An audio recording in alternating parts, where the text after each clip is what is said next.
A fool thinks himself to be wise, but a wise man knows himself to be a fool. You are listening to Brothers of the Serpent podcast. We're dumb.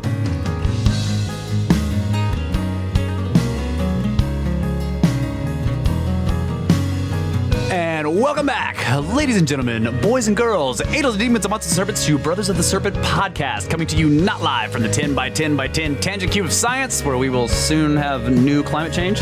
Yes. Giant climate change boxes sitting behind us. Anyway, where was I? Something about the dusty bones of an ancient seabed high top of the Everest Plateau. Yeah, that's right. That's where I was. So, and we have a Cac Peep guest. That's right, Cac Peep guest. On the horn with us here in the Tangent Cube, live but not live. That's right. Mr. Hi, Tom. guys. What's up, buddy? I'm just going to call you Tom. Is that okay? That's fine. Okay, good. I'm not going We don't want to dox you. Yeah, I'm not going to fully dox your full name, buddy. So you don't want the crazy all people good. coming after you. Anyway, he's from New Jersey. And yeah, so he was at the second trimester. You were second trimester, right? Yes. Yeah. Yeah. So he was at the second trimester with us at Contact at the Cabin, and we had great conversations with him. And at some point coming up in the show, we're going to talk to him about some of his research and also just generally pyramids like we usually do here. But first, as always, we have Space Weather News from spaceweather.com. The sun looks like a giant orange billiard ball. Oh, these are physicists with billiard balls. Today marks the 31st consecutive day that the sun has been without spots. Images of the sun look like a big orange billiard ball, utterly blank. This is a sign of solar minimum, a phase of the solar cycle that brings extra cosmic rays, long-lasting holes in the sun's atmosphere, and a possible surplus of noctilucent clouds. Also, mysterious moisture in the mesosphere. The 2019 season for noctilucent clouds, or NLCs, has been remarkable, maybe the best ever, with NLCs appearing as far south as Los Angeles and Albuquerque. But what's going on? Researchers aren't sure, but Lynn Harvey of the University of Colorado's Laboratory for Atmospheric and Space Physics has just found an important clue. The mesosphere is quite wet, she says. Water vapor concentrations are at their highest levels for the past 12 years. Noctilucent clouds form when the summertime wisps of water vapor rise to the top of the atmosphere. Water molecules stick to specks of meteor smoke, gathering into icy clouds that glow electric blue when they are hit by high-altitude sunlight. When noctilucent clouds began appearing at unusually low altitudes in early June, Harvey took a look at the data from NASA's Microwave Limb Sounder, a satellite-based sensor that can measure water in the upper atmosphere, and her results are shown in the animated plot below, which you guys can find at spaceweather.com. So it's a veritable tidal wave of water vapor. Concentrations at lower latitudes, 35 to 45 degrees north, have nearly doubled their normal values, providing a surplus of H2O molecules for noctilucent clouds. Researchers aren't sure where the water is coming from, though.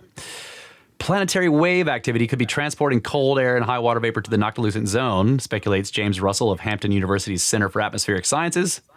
We've seen this happen before during mid-latitude outbreaks of noctilucent clouds. The solar cycle may be helping as well. Right now, a deep solar minimum is underway. Ultraviolet radiation that would normally destroy water in the mesosphere is at low ebb.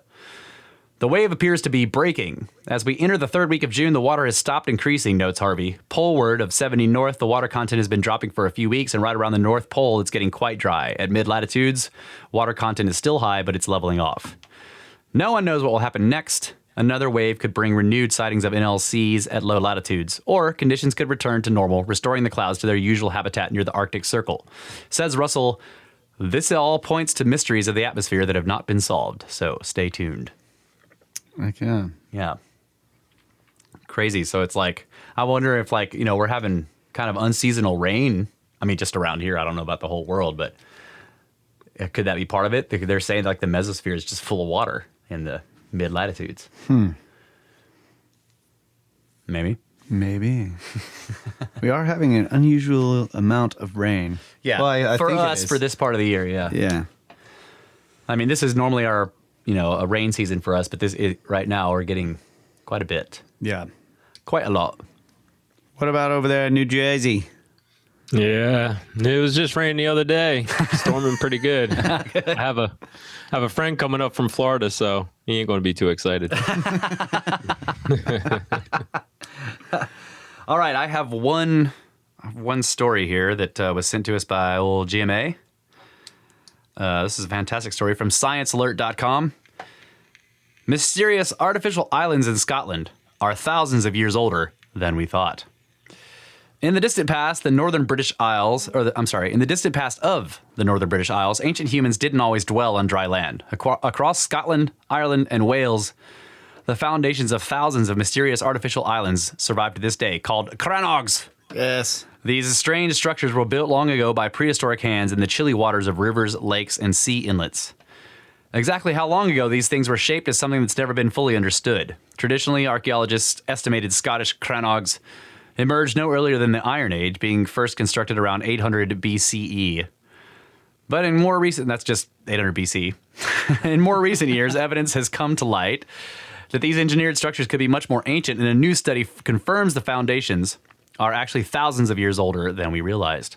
Like Graham Hancock keeps saying on Twitter, he's like, stuff keeps getting older. Yeah. Right? It's not really. We're just finding out that it's older than we thought. Using radiocarbon dating of 4 sites located in the Outer Hebrides, I think that's how you say it, the Western Isles of Scotland, researchers have discovered ancient crannogs dating back to 3640 to 3360 BC, meaning early humans were building these giant artificial islands roughly 5,500 years ago, predating even the construction of Stonehenge. These crannogs represent a monumental effort made thousands of years ago to build mini islands by piling up many tons of rocks on the loch bed, says archaeologist Fraser Sturt from the University of Southampton. It's not the first time archaeologists have wondered whether crannogs could have Neolithic origins. Excavations in the 1980s at the Crannog... Ooh. Do it. Alien Adornment suggested it could date back thousands of years, but for decades, no other comparably ancient specimens were located. Things changed in 2012 when former Royal Navy diver Chris Murray, who was a resident of the Scottish Isle of Lewis, became intrigued by a crannog in the waters of Loch Arnish. Diving beside the remnants of the weathered platform, Murray made a totally unexpected discovery. Hidden beneath the lake's surface around the engineered island, he found a scattered collection of remarkably well-preserved early to middle Neolithic pots lying on the loch bed. Show me the pot shards. Lucky guy. Yeah, that picture is... He comes up out of the water. Yeah. Right? Working with Sturt and other researchers, the team investigated Loch Arnish and several other crannogs, some of which had not previously been identified in archaeological records and were located using Google Earth. In total, the researchers discovered over 200 Neolithic ceramic vessels discarded from 5 crannogs, evidence of an extensive and arcane cultural practice we never knew about until now. Survey and excavation of these sites has demonstrated for the first time that crannogs were a widespread feature of the Neolithic, and that they may have been special locations, as evidenced by the deposition of material culture into the surrounding waters, the researchers report in a new paper. These findings challenge current conceptualizations of Neolithic settlement, monumentality, and depositional practice, while suggesting that other undated crannogs across Scotland and Ireland could potentially have Neolithic origins. I need to clean my phone screen. I thought that said updated because of some dirt. The site investigations, which encompassed a mixture of underwater and aerial surveying, plus excavations and radiocarbon analysis, revealed clear evidence the crannogs were human-made. The ancient builders created the structures by piling up boulders to make artificial islets. Islets? At one of the sites, Loch Borgastale, ancient timbers were also observed around the edges of the crannog, thought to have been placed to increase the stability of the rock structure. Sometimes a stone causeway leads to the island. At other sites, no causeway exists, suggesting that the crannog might have been accessed by boat or perhaps a bridge. While no other timber evidence remains at any of the sites, it's thought the crannogs may have borne wooden structures and dwellings built on top of them, from which ancient pottery was once hurled, and not, it seems, by accident. The quantities of material now identified around several sites, and the position of these vessels in relation to the islets, suggests the pots were intentionally deposited into the water. Many vessels had substantial sooting on their external surfaces, and some had internal charred residues. They had clearly been used before deposition. As for what these ancient disposals into the loch signified, and the other purposes of the crannog may have had, we don't know. But given the amount of work that must have gone into creating these giant structures, engineered with stones weighing up to 250 kilograms or 550 pounds apiece, it's clear that they must have had some unique importance to the prehistoric community who once inhabited these mysterious spaces. Perhaps the crannogs were reserved for important celebratory feasts or used in mortuary rituals, with the watery backdrop of the loch somehow framing the otherness of these long-ago gatherings. They would have required a huge investment of labor to build and probably remained significant places for a long time, the researchers explain. These islets could also have been perceived as special places, their watery surroundings creating separation from everyday life. The process of crossing over to the islets may have emphasized the separation, and the practices that took place on them do appear to have been very different from those of normal life. These findings are reported in antiquity. So, What's that story from? it is from sciencealert.com. Yeah, that's cool. Yeah, thanks, GMA. Yeah, it's a great story. Send us that article. So, more evidence of people building like artificial islands and Yeah. My first thought, though, was like there's an image of one of them where you can see the causeway going to it, and the causeway's underwater. Yeah. So I was like, Yeah. the water level Rose. was lower. Yeah. Or the causeway is sunk or something. Yeah. But I mean, it occurred to me that maybe they were originally just mounds, and as the water, they built these mounds, and as the water started coming up, then they started building the causeways until then, whenever they vanished or whenever they left or stopped using them, the water kept rising. Now the causeway's underwater and only the top of the mound. So it was like dry land and they had a mound there. Yeah, and so the pottery that's laying all around it, I mean, I don't know. It was just That's an that was just interesting a thought. idea. I never would have thought of that. That's fantastic. What do you think about that, Tom? Hey, anything's possible. Yeah. When you guys were saying that, I was thinking Bimini Road, but that's Yeah. Yeah. there. Bimini Road, and also, is it called Adams Bridge? The one that connects Sri Lanka to Sri Lanka to India. Yeah. Yeah. Yeah. I mean, it's it's fascinating. They also have what are sock bees? They're called sock bees in the Yucatan that just head straight out into the ocean. Oh, yeah. Yeah, I've seen some of that's, those. Yeah. And they think that might be parts of ancient ports or whatever, right? Sometimes. Yeah, I mean, I think, the way they were designed, they go pretty much straight towards the next area of ruins. Back then, I'm sure they were thriving. Oh, yeah. Towns, cities, whatever. And then, I'm guessing if you were to follow one of these things straight out into the ocean, you follow it far enough, you might find something. Yeah. Why don't people follow them? Yeah, right? Because you're looking at shipwrecks. Yeah, it Dude. seems obvious to me that you should follow stuff like that until you find whatever's at the other end of it. That's right.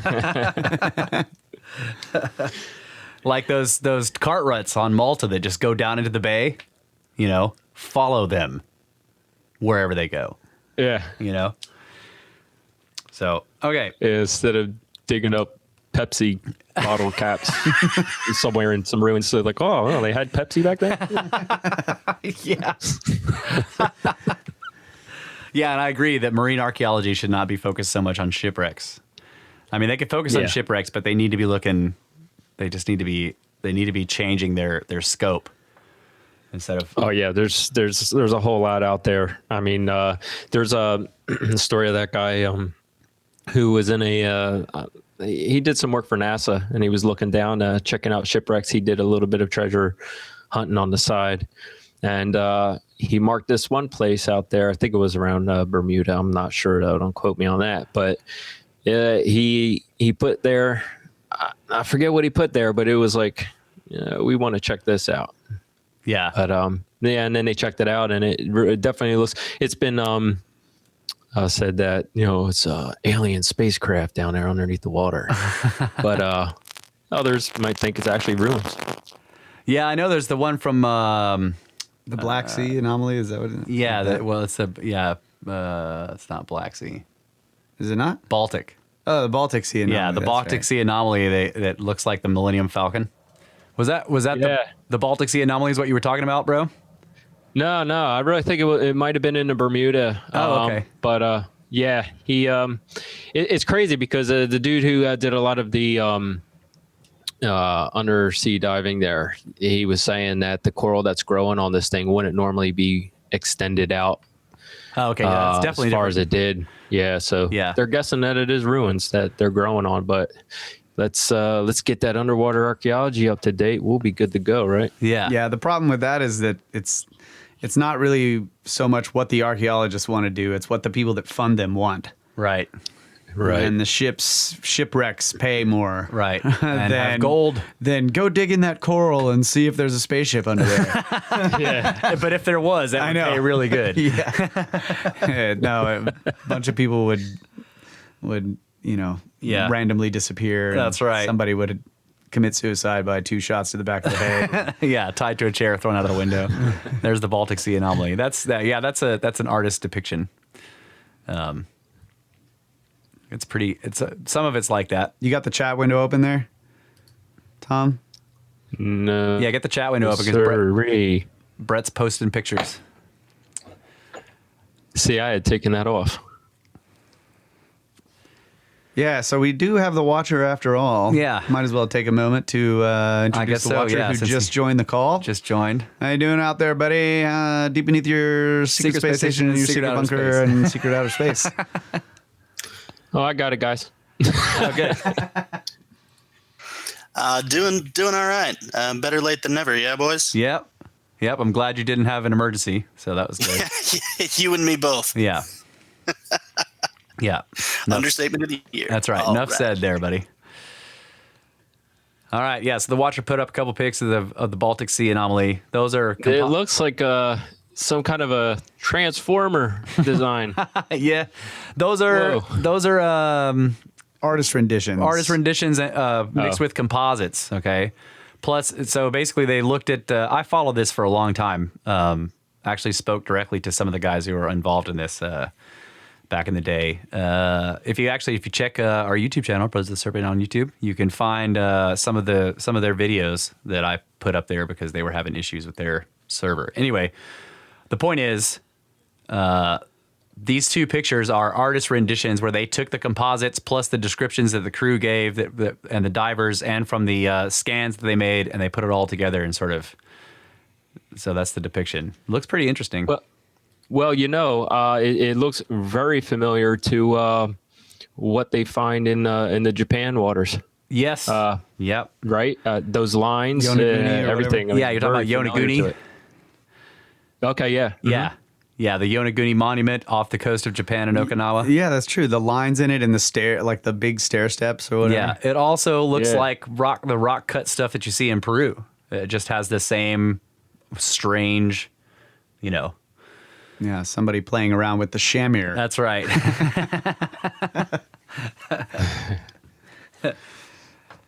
You heard the legend of the shamir, Tom? You heard that?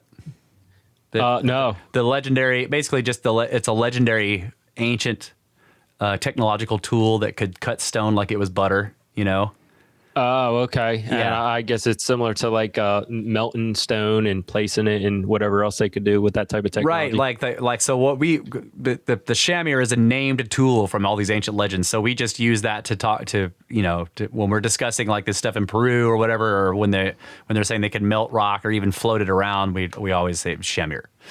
They were using the shamir. Like, think lightsaber, but for stone. That's how I picture it anyway. I don't know. I always imagine it being like this. You were showing me these pictures of like these, depictions of these ancient gods holding this weird, like, oh yeah, that's sort of the Vajra double spearhead thing in their hand, and I'm like, that's the shamir. That's the shamir. Okay, yeah. There's Yonaguni. Yeah. Yeah. It really does. It looks eerily. Yeah. The other thing that it looks like is the top of the Samaipata megalith, which is in Brazil, I believe, or maybe Bolivia. The clearest way to see it is from another artist rendition of the Samaipata megalith. You can see like they built a model, and when you look at the overhead of that thing, it looks just like the Baltic Sea anomaly, or a lot like it. Same kind of cuts and weird spaceshipy looking design. So, yeah, that's all cool They had stuff. artists back then. Yeah. It looks like some kind of weird, type of art. Yeah, it does. And I'll bet people complaining about it. Like, why do they put this in the park? God, it's just freaking modern art these days. Like, can't you build a pyramid like everyone else?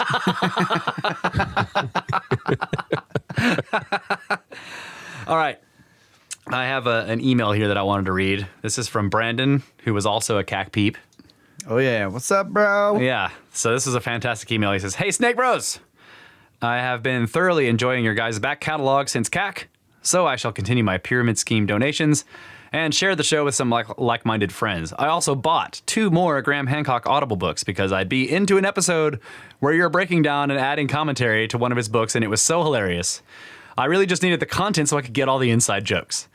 So I would take a brief 30-hour pause and listen to A Sign in the Seal or Magicians of the Gods real quick, and then jump back into the episode and continue to laugh my ass off in full context. I am really happy that I was introduced to Brothers of the Serpent by Grimerica, and I am also glad that podcast monogamy is not a real thing, because I would totally be cheating on Grimerica with the Snake Bros. The ancient history stuff gets me every time. I specifically love the Sumerian stuff. It's like we keep finding out advanced humans existed further and further back in our history, and we're standing around asking, how is that possible? What went on back then? Meanwhile, all these Sumer nerds are over there waving their hands, begging to be called on, like, have you heard of the King's List? The Library of Ashurbanipal? Zach Sitchin's work? Probably best to ignore that stuff we don't understand like good standard model scientists. So, this weekend, I got to go camping for Father's Day and picked Steamboat Rock State Park, which should be corrected to Steamboat Butte State Park. The hike was 650 feet up at like half a mile. Very steep, but worth the erratical views. And he sends us some pictures here. I really like pic and video of the bust-sized granite boulder on top of the butte. There is granite bedrock at the base of the butte, but that's about 650 feet below the top where this enormous boulder and several others were deposited. Was it floated in and dropped or heaved up by the edge of the glacier? Only Randall may ever know. Thanks, dude snakes. Brandon.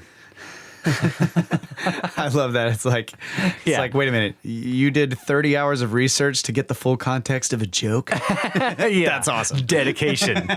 That is dedication, sir. Thank you, sir. Yeah. And thank you for the donation. That's right. Very much appreciated. Brandon jumped on old Patreon. Patreon.com/Brothers of the Serpent. Support the show. We got to get a Canadian website. You know, yeah. So we can snakebros.ca/support. Support the show. Tom, in case you can't tell, we're giving Grimerica shit right now. That's what we're doing. Yeah, nah, here. Yeah. Click on the link. That's right. About us. Yeah.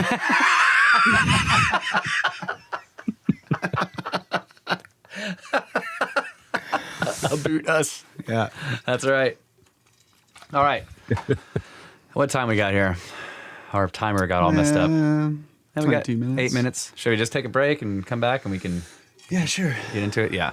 Hey, we're going to get into some of Tom's research. Yep. What do you say, buddy? Plus pyramids. Yes, sir. Nice. All right. All right. We'll be right back. Yep. Snakes. Snakes.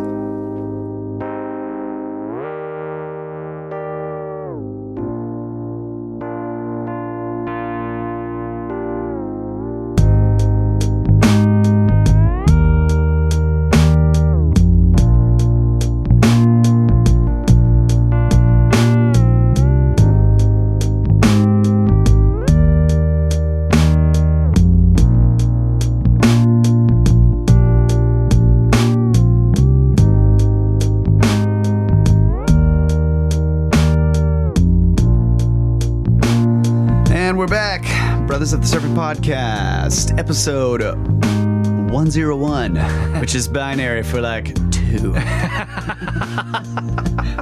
or something. And we have Tom, our friend from the Contact at the Cabin conference. Tom's gonna break down some of the stuff that he does, some of the crazy shit he's into. I'm trying to figure out what 101 is. I know. I tried to do that earlier and I gave up. No, I got it. What is it? It's 4. Okay. Or maybe 5. It's a 0 and then 1. The 10 is 2. 11 is 3. 100 is 4. 101 is 5. Okay. Yeah. 5. Episode 5.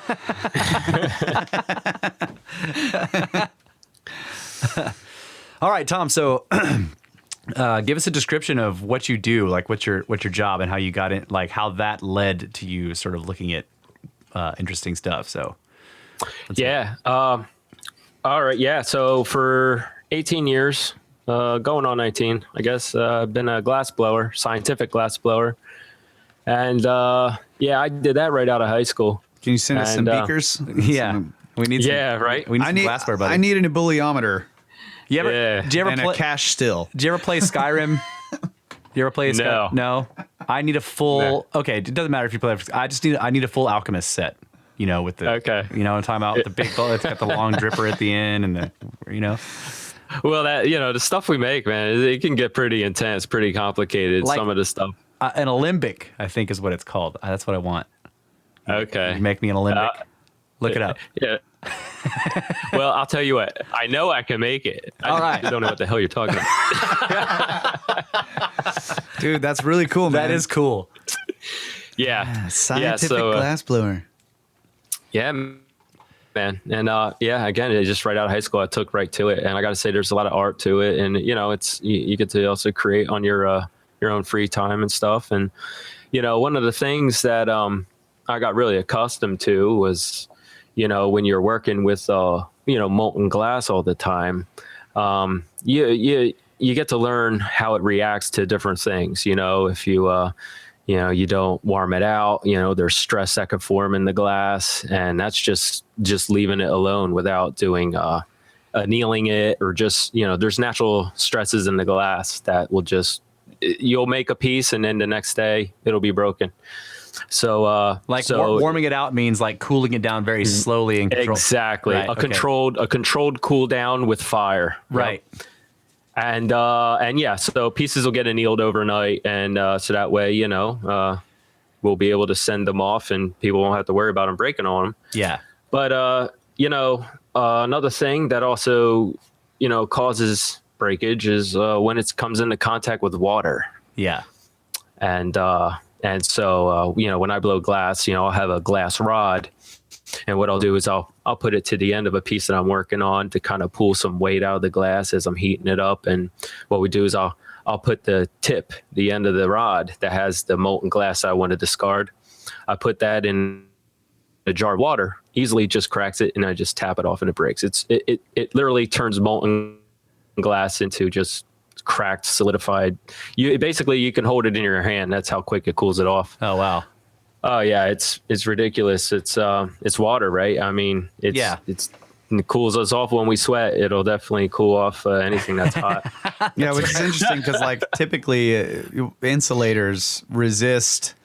Yeah, and glass is a good insulator, right? Yeah, they resist both like transferring heat to themselves and from themselves. So it's kind of interesting that it cools so works fast. both ways. I think that's why it happens, because like you put it in there and the water that's in or the glass that's in contact with the water immediately cools because it can't help it, but the heat on the inside is contained, and so there's a that's why it cracks. That's why it starts to shatter. Yeah. Yeah, glass is a very, very poor conductor. Yeah. And when it just wants to fracture on you, and it definitely will. It's a very unforgiving material. That's a good point. So like metals that are great conductors, you can put them in ice cold water, but they won't break because the metal is really good at conducting all of the heat evenly throughout it. So it cools down. It feels like it's cooling down slower. Yeah. Yeah. It's like a quick, I'm not that deep into blacksmithing, but there's definitely processes which it makes the steel strong doing that, where in this case glass will just shatter. Right. But so that I've been doing that for years, and always loved it. And one day I listening to my podcast as I do, sitting at my machine, my glass lathe there, and I listened to the Joe Rogan podcast where he had Randall and Graham on with Mike Shermer. Yeah. And that was a very that was a fun debate. I really liked it because it's always fun when Joe, he has people on where they can have a debate back and forth. It really is it goes into depth and really gives you both sides. Yeah. And the arguments that was being brought forth there, I mean, just by Randall there. So was that the first time you had heard that kind of catastrophic stuff before? I listened to Randall and Graham on Joe's podcast before. I know he had them on separately. Yeah. But just having that whole with Mike Shermer there, just being able to see it in the ring, so to speak. Right. It really inspired me. So what I did was I was like, all right, well, let's see. There's this talk of a flood. Always back in the day when I was growing up, I was like, all right, Noah's flood. I'm like, okay, well, where did all this water come from? Like, really? Like water don't just come from anywhere. Yeah. And then, years later, I was always interested in things, ancient mysteries and, just questioning everything really. And, I guess that type of questioning led me to become a Freemason. And, so these types of things, stick in my mind. And I said, okay, all right, well, you know what? That makes sense. An ice age would definitely have a lot of water if it ended abruptly. And so I started out on my little venture at home, my little armchair archaeologist myself. To start with, we got to start somewhere, right? Yeah, absolutely. So I started looking at the map, and I was just looking for evidence of flooding. And, I got real curious about the West Coast. And, I looked at it. I zoomed out where I could see more of it as the Earth map and not necessarily like down looking at the terrain closely. So I could make out the shape of the continent of what we're on here. Right. And then I noticed, the mountain range tends to kind of look cut in half at a certain point, and then the next lower half seems to be extremely eroded away. And right there in the middle would have been LA.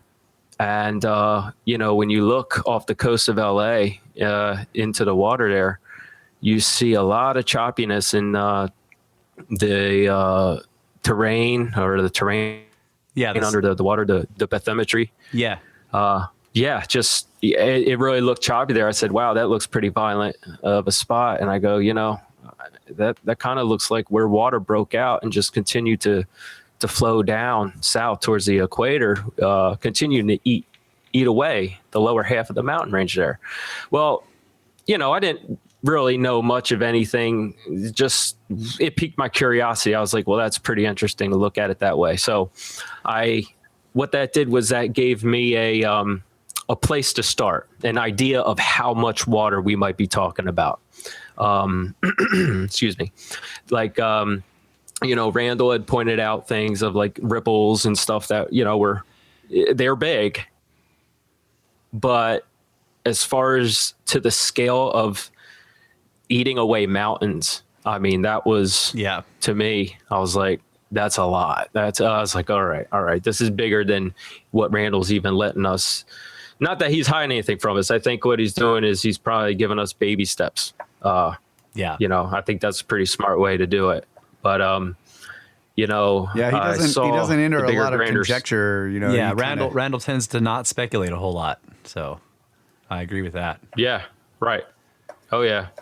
He definitely, well, I said, okay, here's a lot of water for me to look at and to start with. And, it was real soon after. It didn't take long for me at all. And I got to say, everyone that I talk to, I tell them about this. I'll never forget that day. I looked at this area. I didn't even know what it was called, but I looked at it and my stomach dropped.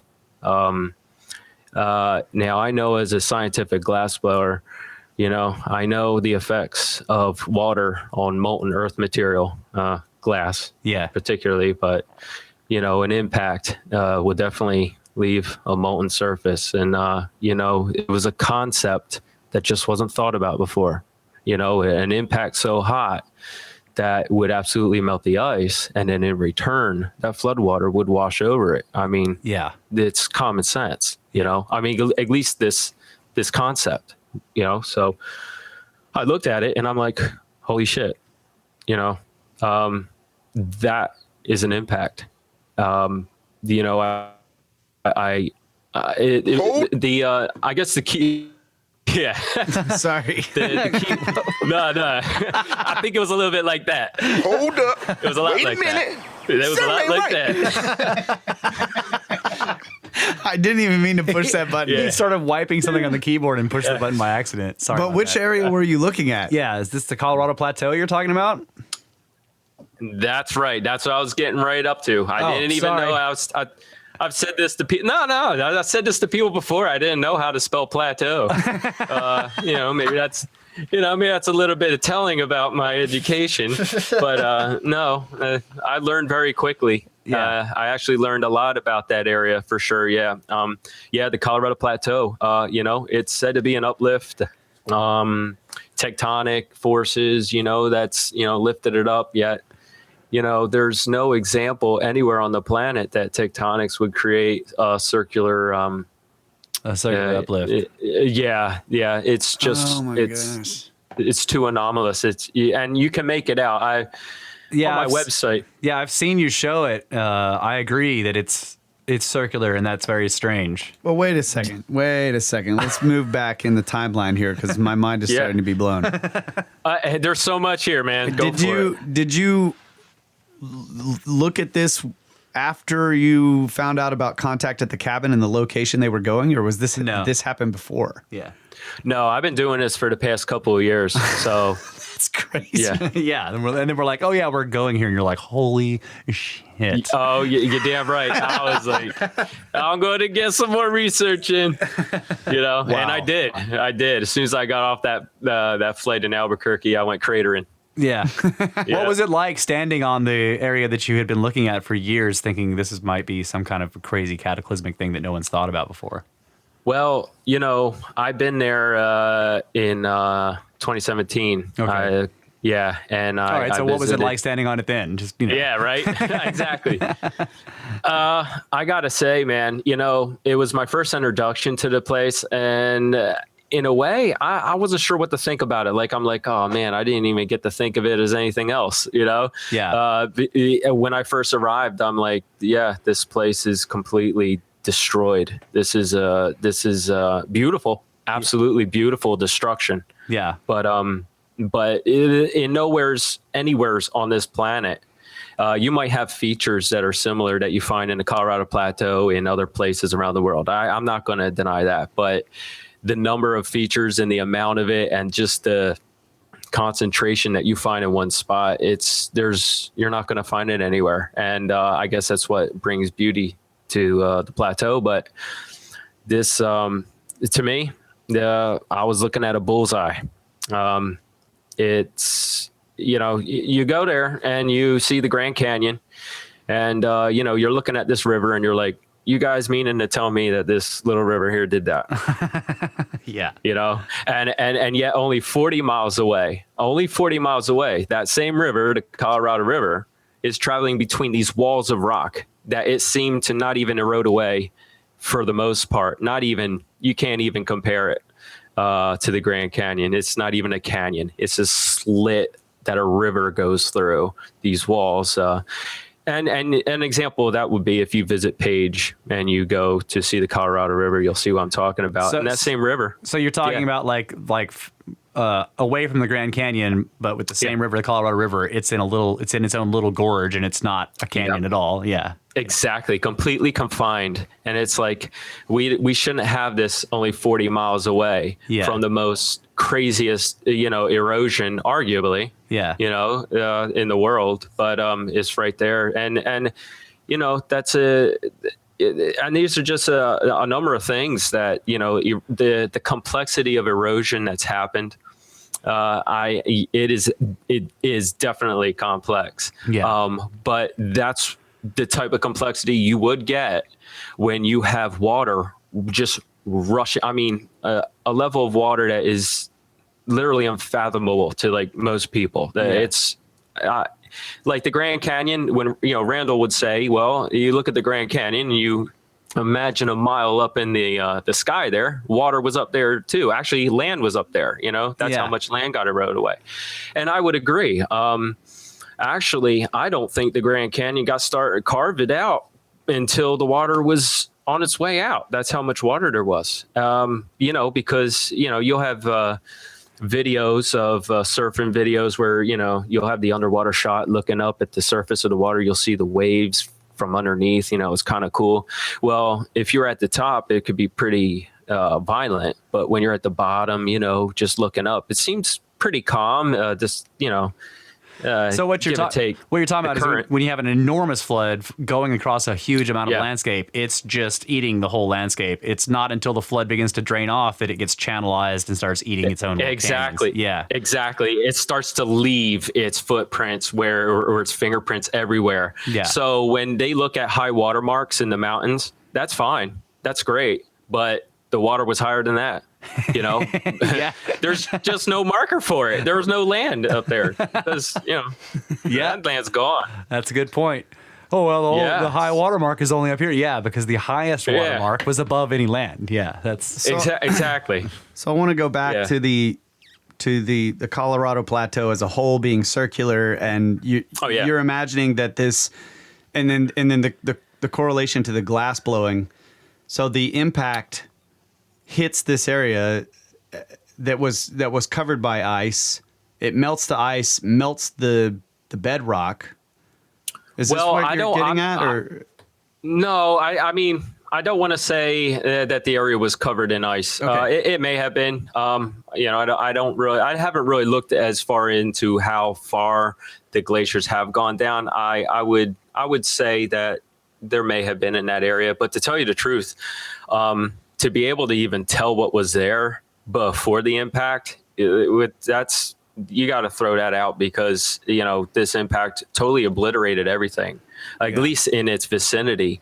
How old do you think I have this movie playing in my head that's like so now there's no ice and the comet comes down and it hits it and it creates this massive molten lava area and then shortly thereafter you've got this water flow over top of it, and it creates that cracking, fracturing from the cooling. Is that what? Yeah. Well, yeah. So if you were to imagine it, so you got this incredible impact. It happens, right? This water had been unleashed from the ice, 2 miles, it said, at its thickest. Yeah. It's just all coming from the north, right? Again, I'm not, even if there was ice there, it would have completely obliterated, vaporized it. Rocks were vaporized. So, but that water wouldn't have had any effect on it. It was instantly gone. But that the water coming from the melted glaciers from the north there cascaded down over the face of the crater. And, again, water is very, very good at dissipating heat. It's good at warming things and it's good at cooling things.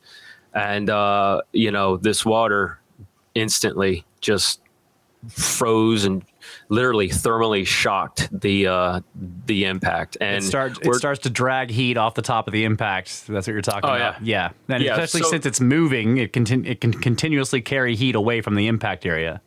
And as it's cracking it, it's also making it easier to erode away. Right, yeah. You see these cracks form and the water finds their way through these fissures, through these cracks, and it just creates, again, this very complex story of erosion there that you will not find anywhere else. And it's right here. It explains it. It's like if you boil a pot of water and you tell me which way a bubble that's going to boil. You tell me which way it wants to go. It's almost impossible. You're never going to, except for up. Up, right? or it's going to do something. Yeah. And I say that if you can imagine what was happening to the land there, I say, well, you could put your hand in a boiling pot of water, and for sure you'll burn yourself, but you'll also get a deep tissue massage. Yeah. And in a way, that's kind of what happened to the land. It got a real deep tissue massage for sure. It's got a big punch and then a nice massage. Right? It's like, oh, how nice. Well, I want to make sure I stay on some kind of track here because there's so much. When the water was at first coming into contact with it. What you would have to imagine is that at first you're going to have the first parts of the water hitting the edges, and that's going to be turning instantly into steam and vapor. Yeah. And you're going to create, rain clouds that are literally going to travel for distances. And literally, I mean, if we want to figure out where Noah's rain came from all the way into the Middle East, you could probably trace that rain cloud all the way back to this spot. That's how much water that was just being thrusted up by evaporation. And this entire time, the water just keeps cascading and it's coming and it's coming. And eventually, the face of the crater will be subdued depending on how much water is still continuously coming over it. Yeah. And finally, it definitely was more water than the impact, the heat from it that could fight off. Thank God. I say thank God because had it not been an ice age, it would definitely be a much different world that we're living in right now. I thank God that we actually experienced a flood. So we'd still be burning. Yeah. We'd still be on fire. Wow, that's interesting. We'd still be a little hot here, guys. So you're talking recent here. I was going to ask you how long ago you think this happened. You're thinking this was Younger Dryas type of event? Yeah, I'd say I see where they look at the Younger Dryas and how they have it, the time frame of it. But when you look, there's a chart. The Greenland ice core samples shows, it gives you a little graph that you can look at. Anyone can look it up. There's a spike in there that's extremely high, and I got to say that's a little further back than 12,800 years, but it's all part of the same event. That's the 14,000 one, you think? Yeah. They're right in that range. I was guessing around the 13 to 14 area. Yeah. That's meltwater pulse 1A, I think. Yep. Yeah. That was the initial impact, that drastic spike, and then that first water just washed over. And when you get this fresh water that dumps into the oceans like that, you got salt water, fresh water, they don't mix. Right. Or they don't mix nicely, at least being, bombarded into each other like that. And so the oceans work like a clock. And when you stop that clock, the oceans do a lot for our climate.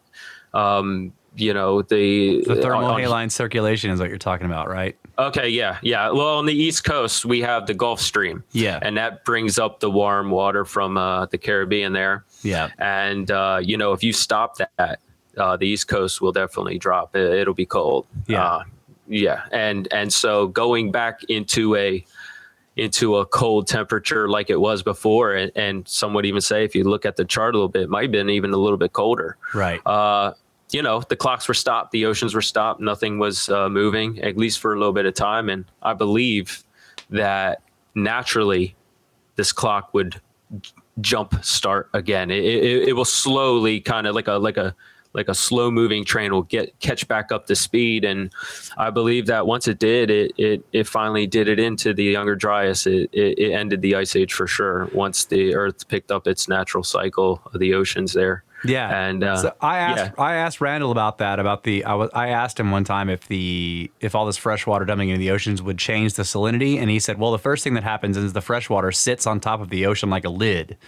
So you get a freshwater lid on top, and that stalls the thermohaline circulation in both oceans, which causes a climate stall as well. And like you said, so we stop getting warm water and warm air being brought up from the equatorial regions. Yes. And so that exacerbates the cooling that's happening in the northern hemisphere. But over time, and it would take a lot of time, the water would eventually mix. The overall salinity of the ocean would drop, but the water would mix, and it would basically be a saline ocean again. And then those circulations can restart. Exactly. And then start bringing the warm air up again and start melting the glaciers. Yeah, that's really cool. Yeah. Man. Yeah, it was bound to happen. I mean, it was going to pick right back up. You don't stop natural cycles from happening. They just figured themselves out after a catastrophe like that, and then it's a whole new world, right? Yes. So, there's a lot of water, and and it's definitely, absolutely enough to put out an impact like this. And this isn't a small impact. We're talking about something over 300 miles in diameter. Yeah.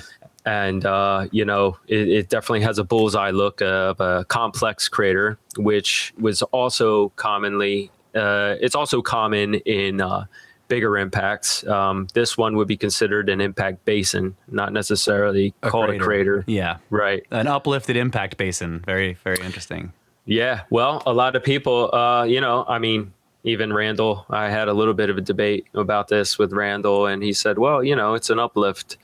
And I'm like, yeah, well, I'm not going to deny that, but, I went to bed that night and I woke up the next morning. I'm like, of course, an impact of this scale would make an uplift. I mean, we're talking about, the Colorado Plateau, The Colorado Plateau is blamed on tectonic forces. Well, when you have an impact of this size, I would expect some kind of tectonic activity for sure happening. Absolutely, yeah. Yeah, this thing definitely shook the world, and I mean, you have ruins basically with cracks in it, from miles and miles, of thousands of miles away. It's like, how could this not, make some kind of a tectonic like impact?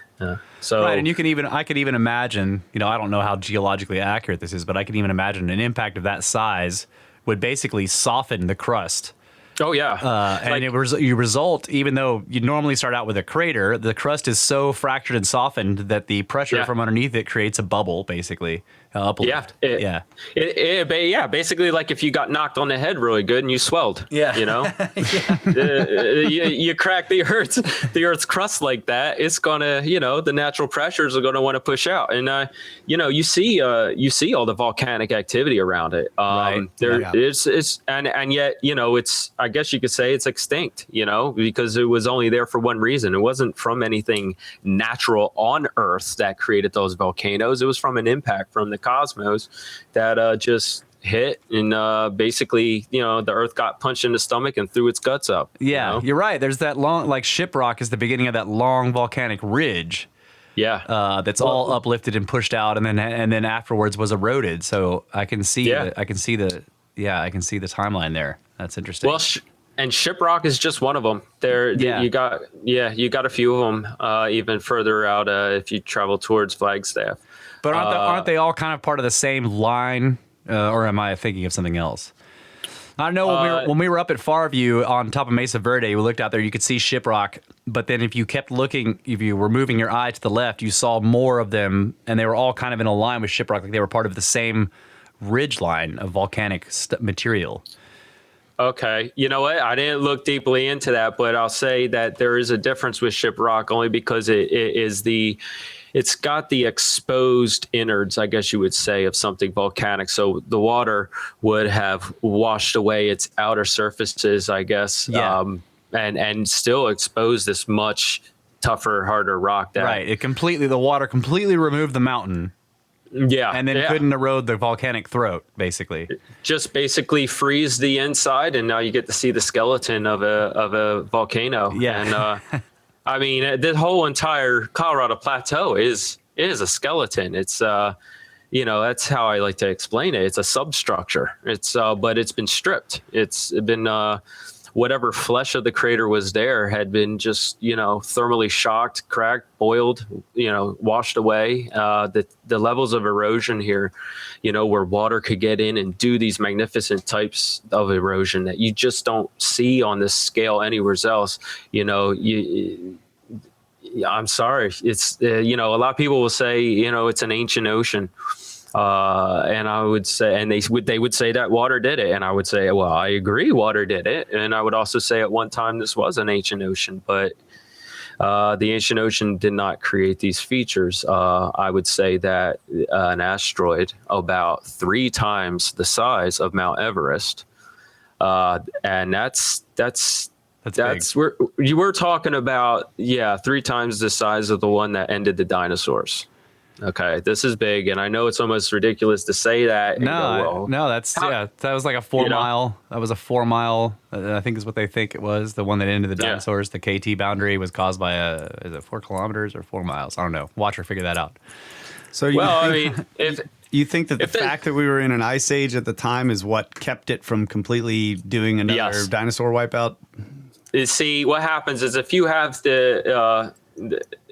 the asteroid that hits the Yucatan Peninsula, right? And then you have it during the time of these dinosaurs. This was a tropical period in time. If there were ice caps, they would have been nothing. Small, yeah.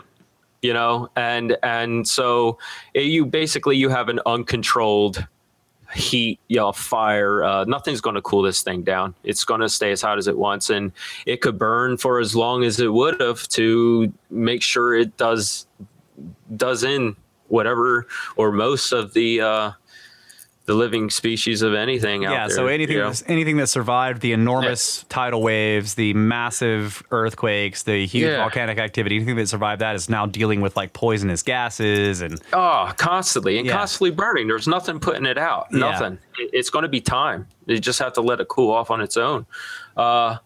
In this case, like I said, we were lucky. I know it sounds stupid to say that, but we were lucky that it hit us in an ice age.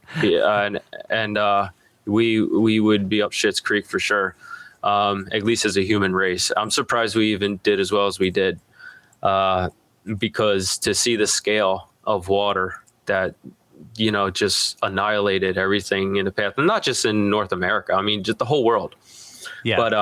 But this site, if you lived in North America, you were done, for the most part. I'd be surprised if anyone would have survived any of that. I mean, the impact alone would have killed you before you even knew there was going to be a flood. Yeah. Well, we know the Clovis people vanished without I mean, they just disappeared almost completely, basically. And they were, all their sites are there and they're pre this period. And then suddenly you get right up to where you're right beneath that layer of impact proxies for that period. And that's the highest level at which you find their stuff, unless people have dug it up before. There are Clovis artifacts in higher layers, but they're usually associated with later cultures reusing they're stuff. not in situ. Right. Yeah. Well, no. Well, see, I have a take on that too. As far as the Clovis and any other ancient Puebloans that had come to the site, and the reason why I say come to the site is I believe that all those the Clovis. All the other ancient Pueblos, the different tribes or whatever, they came to this site after the catastrophe. Everything that you're going to see there, you don't have a flood of water come washing over the land like that, and it decides to leave arrowheads. That doesn't happen. Right. We're going to carve the Grand Canyon, but we're going to leave this nice little thing on the top. Yeah. We're talking Clovis people were much, much more ancient, 14,000 years. Yeah. Yeah. Yeah. Oh, well, I mean, I don't doubt it, but I would say that people came back to this site. You see, people I totally agree. The Pueblo were there way after that happened. I totally agree with that. Yeah. Oh, yeah. I would say after the impact, I liken it to 9/11, when New York was attacked, you see the Twin Towers, they fell, and, the whole country, the whole world knew about it. Right. But the country was like, oh man, it's devastating to us, So what do? We make a memorial out to it. We make a memorial of it and we travel out to it. And, it becomes this, if you want to say, sacred. Yeah, it's the site of remembrance. Land. Yeah. And if you go out and even if the native peoples today, this is sacred land. And this is, I believe you could trace these people all the way back to right after the catastrophe. They're going to want to know what the hell happened. And this became sacred land to them. This was the memorial for the world. Yeah. The world was ended and this was ground zero. Yeah. So I just have a question. We're coming up on a break here, real quick, a couple of minutes. But I have a question. How much have you looked at Göbekli Tepe at all? Have you looked at that? Yeah. So I looked at that, and you can see how some of the structures they look shook. They look kind of like they were kind of just thrown together. Not thrown together. I don't want to say that, but just placed the best I guess they could. And I guess almost like a time capsule. I guess they decided to cover up. At least that's what I could. Yeah, imagine they did. Well, I'm just thinking of, because you were talking about a memorial, and Göbekli Tepe looks like a memorial to me. Like people right after the post cataclysm, even though they're way over there in Turkey, it still affected it. And so what they're doing is they're putting up this like a symbolic grave site. They've got all these animals carved into the rock that went extinct at that period, and it looks like. And then they buried it like it was a grave. Oh yeah, a grave site for that era. you know? Yeah, I you know what? I liken it to someone who's seen something really horrible and recorded it and made sure that the future would know about it, because there really wasn't anything they were going to do with that information at that moment anyway. Yeah. Maybe in the future, that'll be a good something that could come of it, and we found it, and now we're questioning things, and it's totally turning everything else that we know on its head as far back as, I totally agree with that. Did, right. Yeah. All right. So yeah. All right. We're going to take a break. So Awesome. we will come back for the second hour of the show with Tom, the glassblower guy, from looking at ancient craters. An independent researcher. That's right. Independent researcher and fantastic armchair researcher. That's right. And fellow snake bro. Fellow snake bro. Right.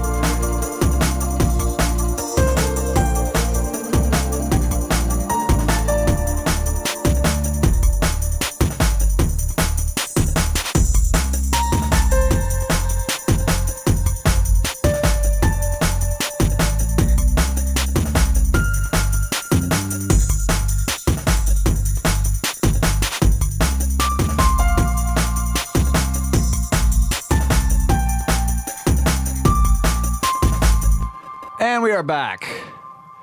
Snake Bros Institute for Advanced Coprolite Studies, where there are no degrees, only certificates of ignorance, because we actually don't know shit.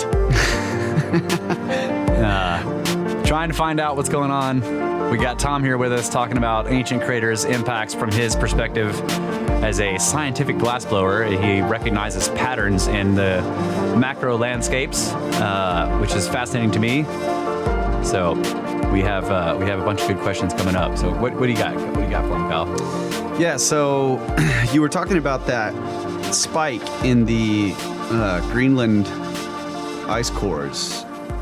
Yeah. And I was thinking about the Hiawatha crater at the time when you were explaining like your ideas about when this impact may have happened. So if the impact happened and it is recorded in the Greenland ice cores, then that suggests that the Hiawatha crater is older than this impact. And so I was imagining, like, your point about an impact on land where there's no ice or little ice and not enough water to rush over it and destroy it. If there was ice, it would be the very southern end of the ice sheet, right? But still not enough to flood and destroy the crater, because this Hiawatha crater is well preserved, right? So it would have been on dry land, no ice. This impact must have happened far earlier. And then let's say it was preserved there as just a normal impact crater, and then this other one happens, but it would have had to have happened after ice accumulated on top of the Hiawatha crater and filled it, and then your impact happens, and therefore it's the heat and whatever is recorded in the Greenland ice cores on top of the Hiawatha crater. You see what I'm saying? Yeah. There's definitely figuring out the timeline of everything going on there. It can be really confusing, because if you think about it, ice or glaciers, they do a really good job at grinding down things and recycling Earth. And the Hiawatha crater is fairly intact for being covered in ice, as far as the natural process of erosion that just glaciers over land themselves do. Right. So it suggests that the Hiawatha crater is young, but it can't be younger than The impact this impact you're talking about, because unless this spike is not correlated with the impact you're talking about, the spike that's in the Greenland ice cores. Right. So what my take on it is that it could very well be part of the same impact. Right. It was a bombardment. Yeah, exactly. An event, because we have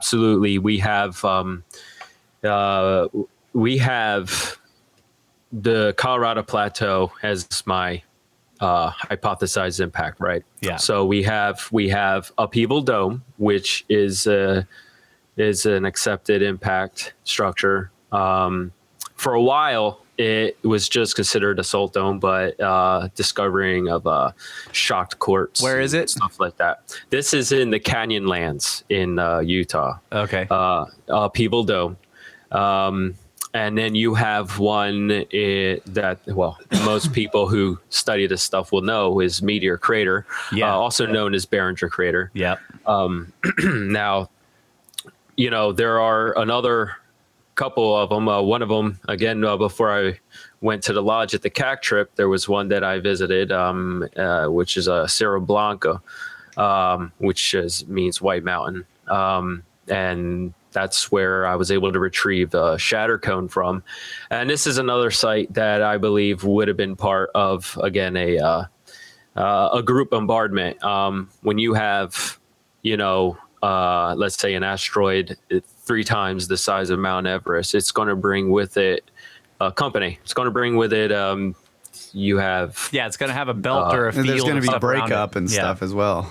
Yeah. They also have moons. The bigger the asteroid, they have their own gravitational pull. They'll have a moon. Yep. And, just another rock body just kind of hanging around with it. Well, you're definitely going to it's not just going to be one clean hit. You're going to have all these other things. And Hiawatha Crater, I have no doubt, could have been part of this group that might have maybe strayed off a little bit. I mean, it wouldn't be surprising to me, the size of this thing, but, I'd say an impact event that could have also been stretched out over, I want to say a period of time, but not long, because this wasn't an event.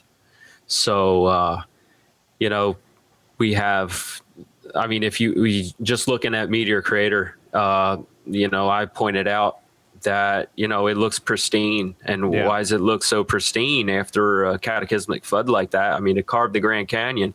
Why does this thing look so nice? And, right. It's not 50,000 years old, basically.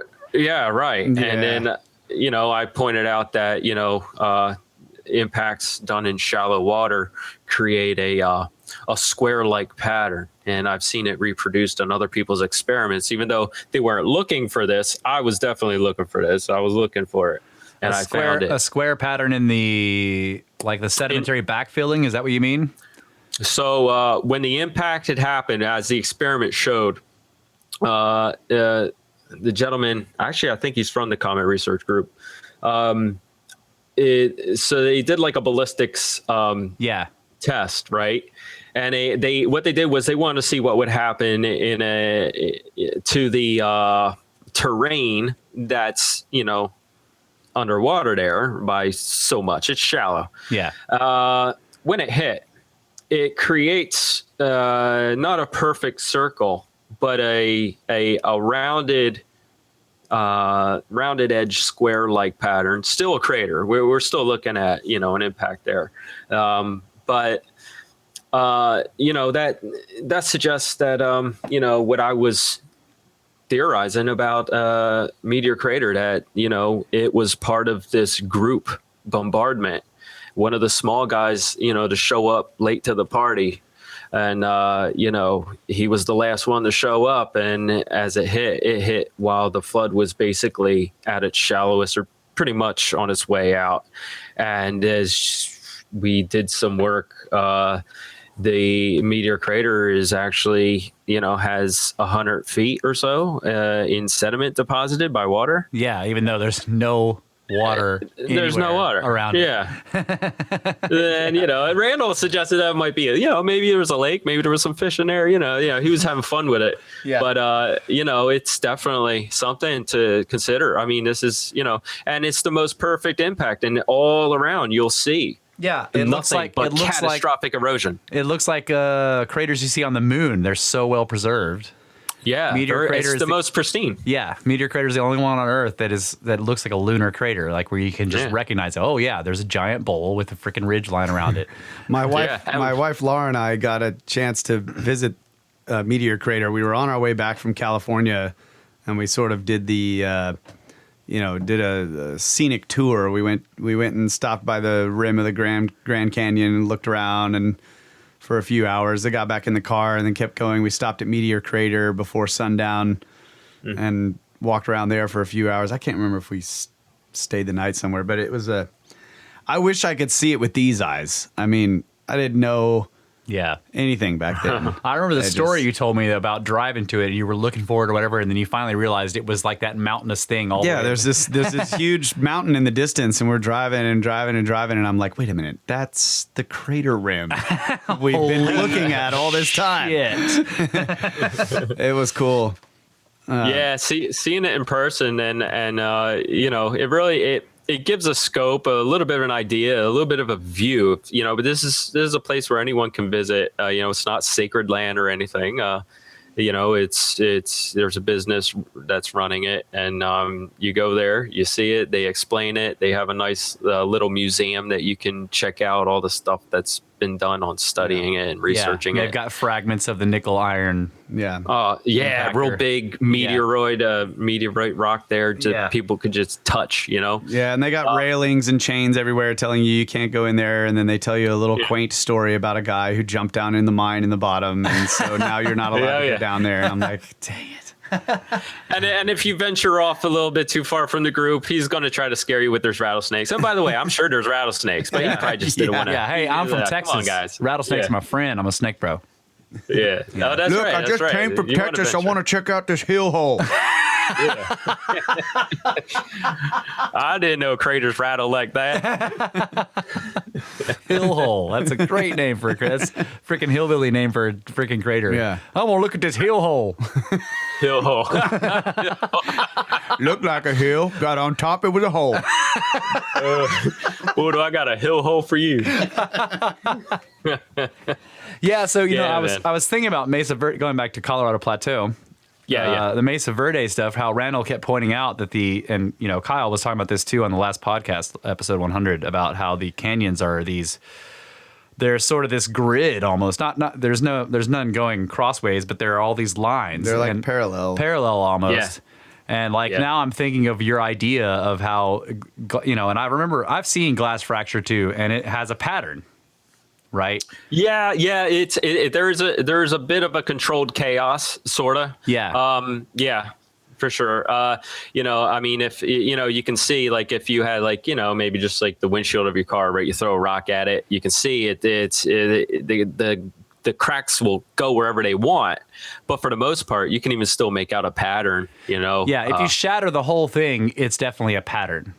Yeah. There's a sort of it's like it reminds me of the same pattern that you see when mud dries and cracks, right? Yeah.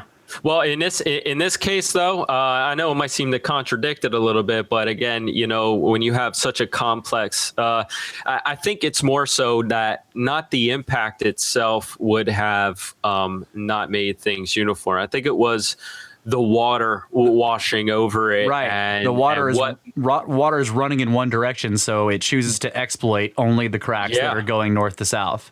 Exactly. And then maybe there might be something in that way where the water has to go around it. And so now that influences the water go in another direction. And so what you have is, in areas, you'll probably have this, you'll have this uniform look to it. Like if you go to the Arches Park in Utah, you'll see they actually run in a linear pattern, and you'll see that there's cracks. If you were looking from an aerial shot, if you could just shoot straight up in the air, far up, and look down, and you'll see that there's like this linear pattern, but then you'll see that pattern might slightly change a little bit. And again, you know, trying to figure out the complexity of it all. I mean, And the pattern, really, and maybe the pattern changes because the direction of water flow was shifting. Exactly. Okay. And anything could have done that, you know. Like, again, you see all the different features in the landscape that, you know, maybe some parts of this rock wasn't eroded away as much as the other one, and so water is reacting off of that rock, you know. And so it's basically chaos, complete chaos, and you can see evidence in the landscape is complete chaos. So another thing Randall pointed out when we were up there, we were at the contract at the cabin, he was pointing out that we have these pinnacle rock features, like, for example, at Chimney Rock. Those are two, but there's a whole bunch of pinnacle rocks out there. So you got the big mesas, and then you got the buttes, but then you have these pinnacles. And he was pointing out, like, look, these can't be that old, because the slightest bit of volcanic or earthquake activity is going to topple these things. Yeah. So right. that right there is some evidence that this landscape that we're looking at is not that ancient, because these features are fragile. Yeah, and you know what? That also supports the going against. It actually supports my work here. That's what I'm saying. Yeah, going against it being tectonic forces here. If Right. tectonic forces created this thing, yeah, good luck. Randall pointed it out beautifully. These very fragile, tall-like structures, they just topple over. Yeah, easily. right. So- You wouldn't have them. So that lends credence to the idea that the volcanism that was there was due to the heat from the impact itself, not the formation of like typical volcanoes. yeah. Right. Exactly. And that the uplift wasn't a typical seismic, just a standard seismic activity. So that's what I was saying with some of those. I can't remember what the name is, but there's basically there are these features, and I've seen them in other places. There's some in Big Bend, you should look at Big Bend sometime. Big Bend National Park. I don't know if you've ever looked in that area, but it has a lot of very strange, very heavily, and there's a gigantic astrobleem right next to it called the Sierra Madera, 19 miles across. Right. Anyway, here's another thing. Oh wait, finish your point. Okay, so the point I'm getting at is like there are these weird volcanic ridges. Maybe shiprock isn't part of them, but there are these long. Basically, they look like walls, right? So you imagine it's volcanic basalts that have somehow formed a long wall. Okay. And so I'm imagining like your impact idea, this thing comes down and it cracks the surface so violently that in some places the magma can just come up in a crack. Yeah. Right. Well, then it comes up in a crack and it maybe doesn't make it all the way to the surface, but then you have this heavily erosive force and then it actually erodes the ground around it and you end up with this volcanic wall. Exactly, and you'll end up with shiprock, and you'll end up with all these other features that basically they were volcanic activity frozen in time. Yeah, wow. Yeah, just like like Terminator 2 when you see that dude hit the nitrogen and just completely freezes in place. Just shatters to pieces. Yeah. All right, so I have a suggestion for the uplift idea. And this comes from I almost burnt down the tangent cube one time. I was actually trying to save 20 gallons of hydraulic oil that had been basically inundated, like the water had gotten into the system. Yeah, the seals broke. It had run through this pump so much that the water was well mixed with the oil and wouldn't separate on its own. So it was colloidalized, basically. Yeah, I was heating the oil with gas, with propane, and slowly evaporating the water out of the oil.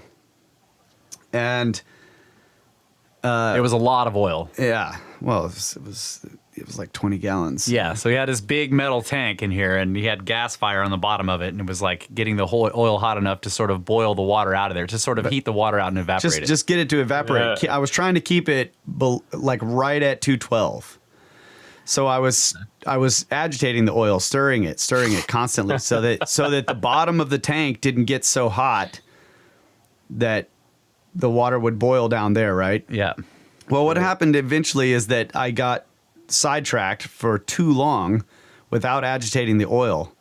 And then when I came back and I stirred it, it caused the flash boiling of the water, basically, that was in the oil, and the whole mass of oil suddenly just began to expand. Yeah, it just got way bigger than it used to be, and it rose all the way up, and it flowed out over the sides of the tank, and then caught on fire. Right. But the point is, you're not supposed to. All right, go ahead. I ain't trying to lecture you. I know You'll figure it out. You'll figure it out. It was retarded. Big mistake.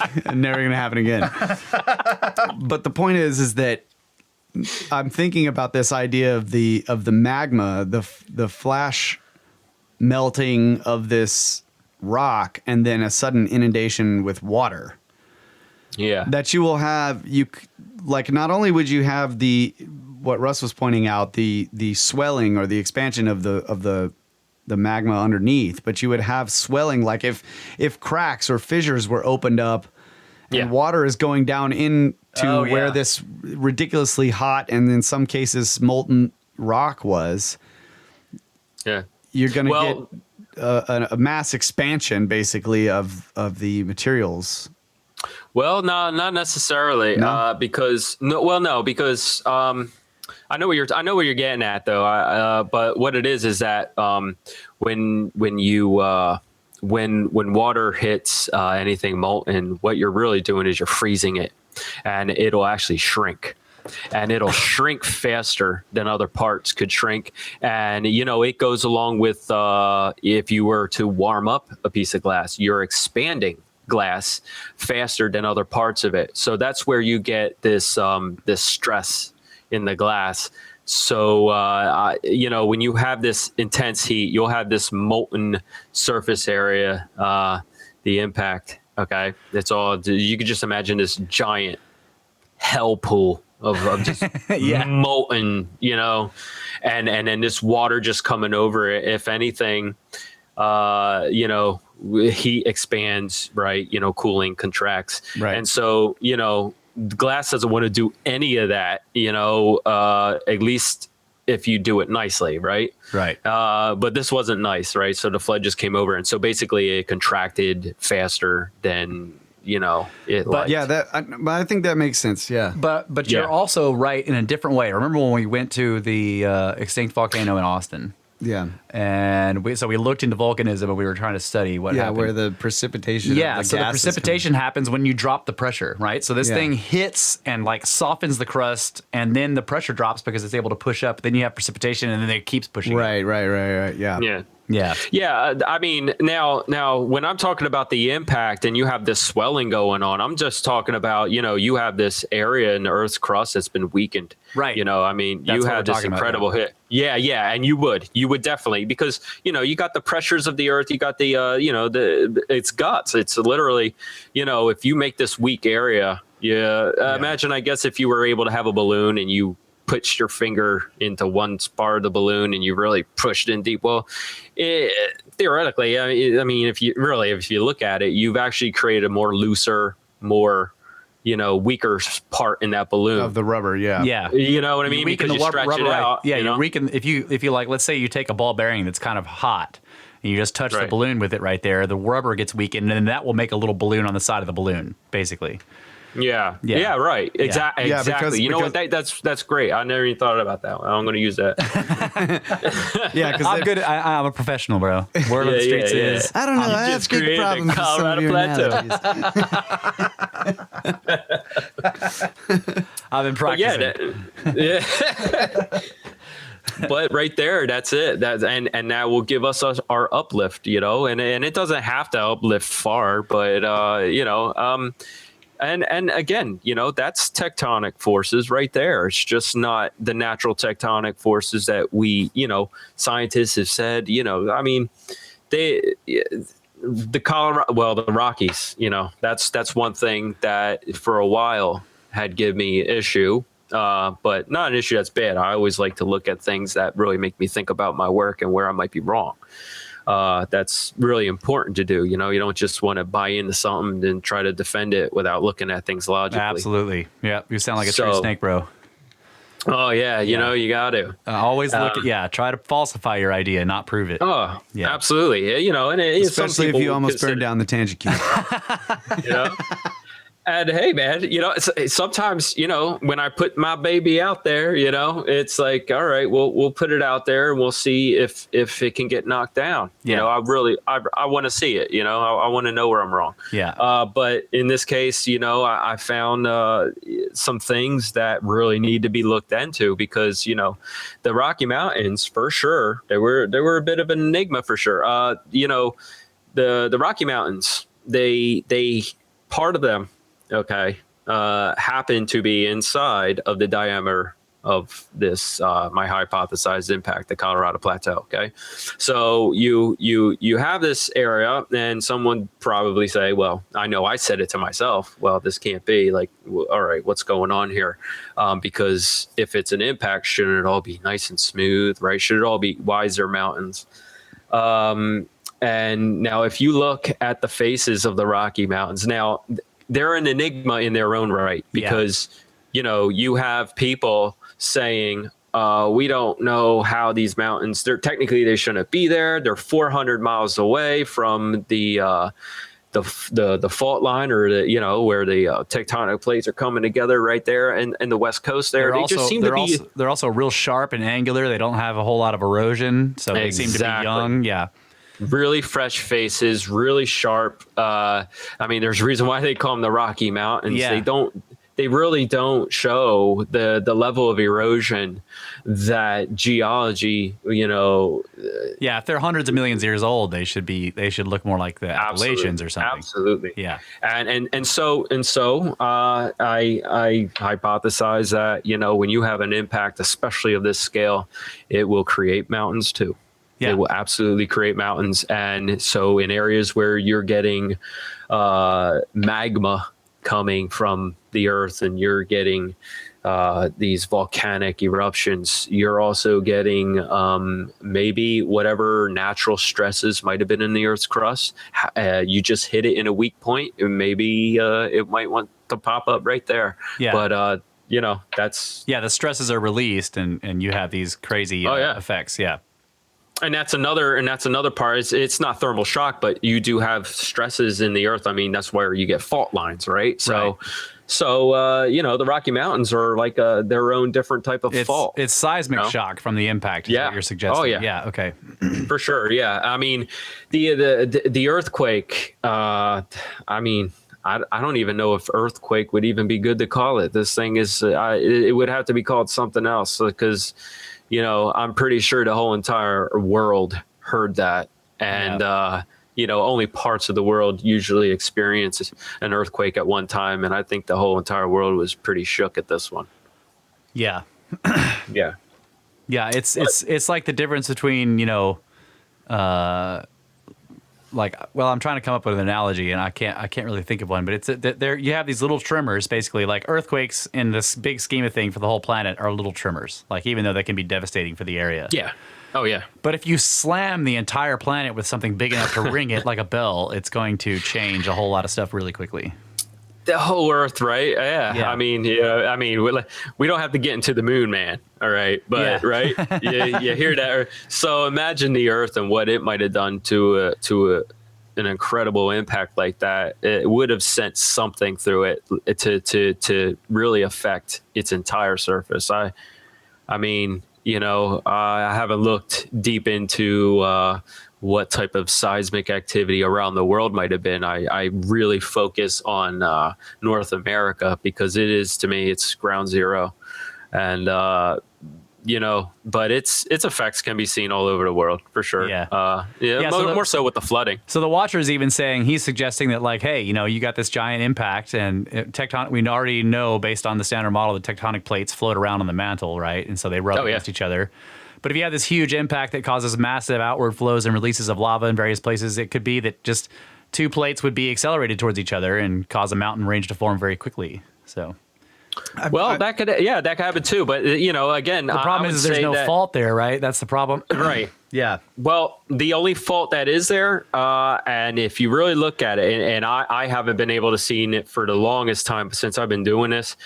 I'm able to see it with the naked eye, which is ridiculous, because it really is. It's even really hard for me, and I've been doing it for quite some time now. But I could see it. I could point it out. But the Rocky Mountains are granite. I mean, they're mostly, right? Yeah, I know. Yeah, so basement rock. It seems plausible that basement rock. Hell yeah. It seems plausible that like, kind of like Brett's idea, that these plates, basically one plate is being pushed or buckled or something. and so you get something, let's say something really deep, right? The granite from way down. Yeah, it's abyssal. Is being shoved up, and underneath, due to the heat, like the heat from the magma is like pushing up so much that it basically just reseals the plate back together after the mountain forms. Yeah. So you don't have the typical, what we would consider a fault line there, because it was so hot. The other interesting thing about the Rockies, and this is a little bit of a tangent, but I remember reading some reports a while ago that there are huge oil reserves beneath them, and oil shouldn't be below them because they're granite. Right. You know, Yeah. and so I was thinking about what you're talking about with the salt dome or the big dome. Where was that? Utah. Canyonlands. Yeah, so Canyonlands. So this dome, which is associated with an impact, domes are also a part of oil deposits. So you know, you may have a correlation there. Yeah. Hey, you know, there's a lot of oil drilling going on out west in that area, and quite a bit in Right, but oil is traditionally, at least for the Western Western science, they don't look for oil beneath granite because they think it's you know, it shouldn't be below. Yeah. Well, you know, I've looked into it when I was doing further research into the Rockies there, and they, you know, I've seen a paper. I wish I could cite where I found it, but it stated on there they appear to have no root at all. Now, oh wow, no root. That's interesting. So what that they're suggests, like sitting on they're top floating of on top. Yeah.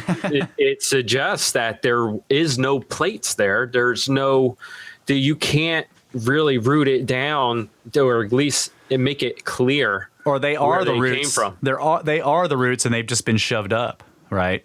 So they don't they don't have a traditional mountainous root that you would expect. They were like, right, so they were popped out of the ground, and the fault is now over in California. Right. So what I'm saying is, like, if you were to imagine, let's say you have this paper or something that has some kind of resistance, you're just pushing it in on itself, but you're not pushing it in on itself enough to crumble it up, right? Yeah. But let's say you have an impact, and that's going to be enough to really shake it and to crumble it up. But now when you have that crumbling up, basically what you're having this stress in the land that don't naturally have a plate to it, because if it did, you would see a fault line. Yeah. And the only fault line that you see is a perfectly circular fault line all the way around, and you do see it go through the Rocky Mountains. You see this fault line. It's again, like what I was just saying earlier, you know, it's hard to see with the naked eye, but I even pointed out, I remember you showing it to us. It was a little hard to see, but I could see what you were pointing at. Yeah, that there is a full circle.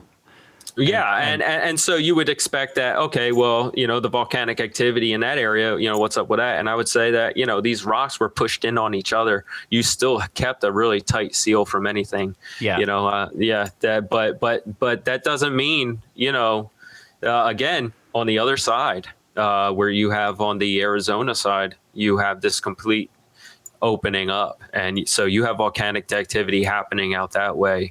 So the earth was absolutely getting you know, pressure release, so to speak, from an impact like that. And it wasn't just happening in the form of, you know, volcanoes. Have you seen the data? I think Randall has talked about this before, but there's good data if you look at the trend of earthquakes since we started recording them, and they've you know, sort of, they try to tie in data from ancient records as well, which is harder to do. It's less accurate. You know, obviously no one was getting seismic readings from ancient things, but they're able to estimate, you know, based on the destruction of ancient places that we can still look at. They're able to estimate the strength of certain earthquakes in certain areas, and so you can see this trend line that they've kind of drawn, and the strength of earthquakes.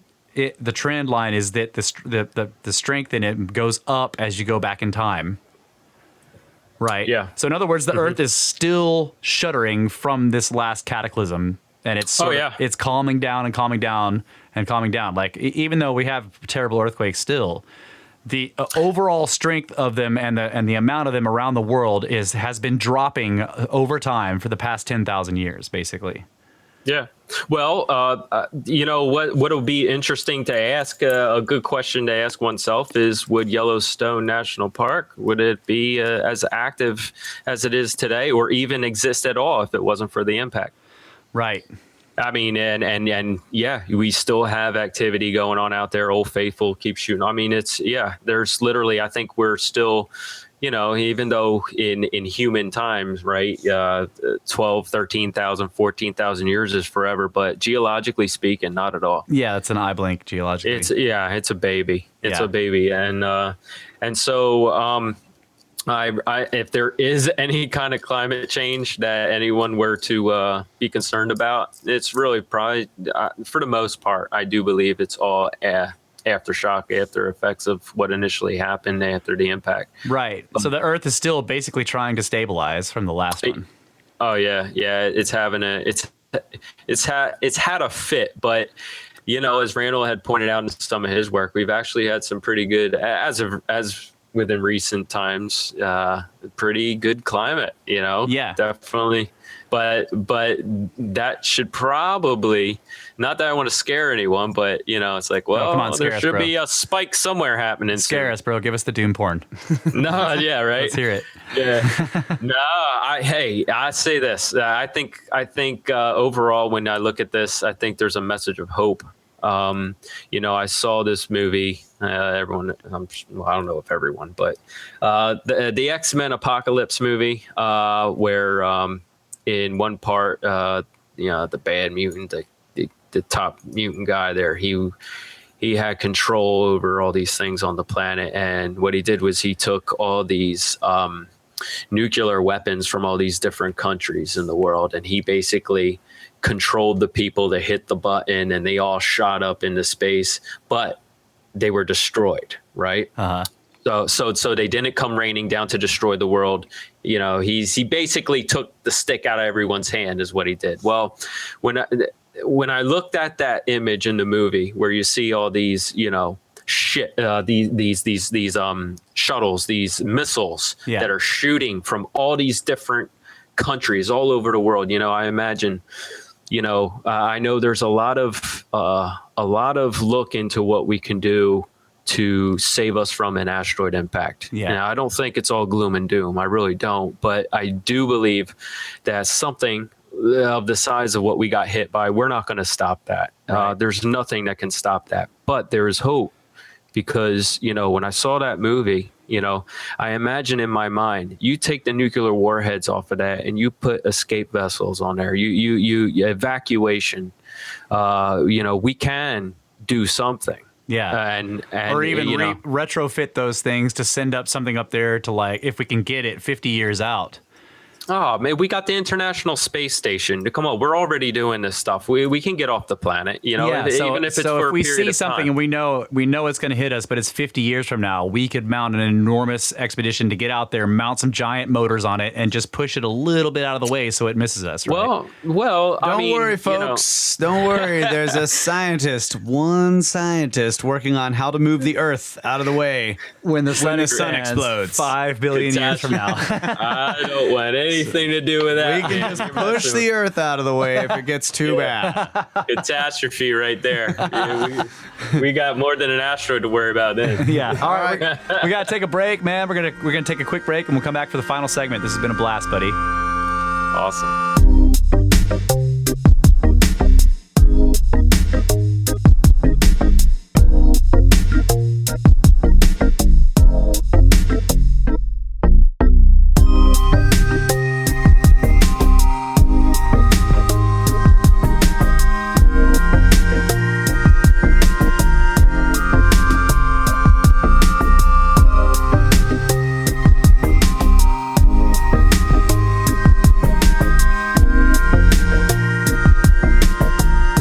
Welcome back, folks.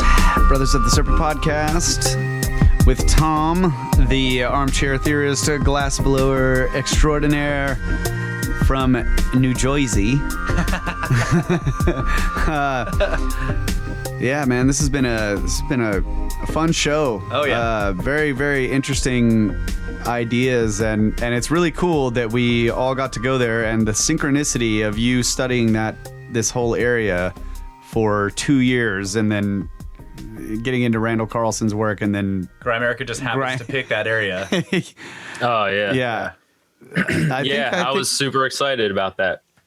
Yeah, well, that was Darren. So Darren called Brad and said, if you could go anywhere, where'd you want to go? And Yeah. Brad was like, Durango, like right in the middle of it, basically. Yeah, that's really cool, man. As far as I'm concerned, you guys could have it out west every time, because I'm going every time anyway. It's when I found out, I was super excited because doing things in New Mexico again. I hadn't covered that area in depth, and when I saw that, the event was happening out that way, I totally took advantage. Yeah. And we need to go back for sure. We need to get up into Chaco Canyon. Yeah. You know, And the because Canyon we of the can get- Angels. Yeah. Yeah, to see, especially for just the cultural history and seeing, trying to figure out, Yeah, but Chaco What the hell Canyon happened? itself is weird. It's it's an enormous feature, eroded feature it's catastrophic. So I would like to change gears a little bit here in the last segment, and what I'm really into, on top of the catastrophism, the looking at the geology and all of that, my favorite part of this story is the human story, because of what's been written all over the world, the mysteries of what people went through, these structures that are left, the cultures that have vanished. So I wanted to get your take on. and then we have DNA bottlenecks, right? Like stuff like that. Yeah. I wanted to get your take on maybe some of the mythology surrounding like you brought up Noah's flood, for example, but the deluge. yeah, and like Russ brought up Göbekli Tepe, all of that stuff. How this all, I don't know. I just want to get your thoughts on all of that stuff. Okay, yeah. I absolutely believe that there was an advanced civilization, and I believe that maybe more than one catastrophe and more than just one civilization, maybe a series of them. But to speak more generally to more of the recent, civilizations, the ones who may have built the pyramids, even though the pyramids could have been 30-some thousand years old, or at least, some of the structures out there. They're over time, like if you had a car built today and you just let it sit and you let it sit for thousands of years, there would be no car. You wouldn't see it. Yeah. There would be no evidence of it. And so, but what would be left behind are these rocks and these megaliths and everything carved out of stone, and stories that are literally written in the stars. And when they're passed down, even by word of, by mouth, as these stories are being handed, you see this in tribes, native peoples all over the world who have their own stories that they pass down, not even in written language. These things that we have, they're puzzles. They're pieces of the puzzle that we, when we pull them all together, like you see all the ancient scripts, ancient texts of all these stories. We have how many Noah's flood type stories out there? Yeah, thousands. And it seems that we've brought this with us. It's been so long that, like a game of telephone, we kind of forgot what the initial message was. But all the main pieces are there. You just gotta piece it together. And I think that all these ancient people, it could be possible that they might have even known that this impact was coming. They watched the stars for sure. Yeah, and I believe even more so after the impact. After you get something like that, who wouldn't build a Chaco Canyon? Okay, dude, I've got to interrupt you here. At Chimney Rock, they pointed out that there was a later alignment made to the Crab Nebula, which was a supernova that they witnessed in the sky. Yeah. And then shortly after that, the whole civilization seemed to have vanished. And I wonder if they misread. Oh, they fled because they took off. They were just like, let's get out of here. Yeah. They might have thought they'd seen some bad news. Yeah, another one's coming. Like they have all these oral traditions that talk about this thing, and they're living in this area, learning about the area and all of that, and then they see this crazy thing in the sky, and they're like, we got to go somewhere, find somewhere safe to go or whatever. I don't know what that would be, but Where would Yeah. you go? Well- I mean, I guess that would be the question. Yeah.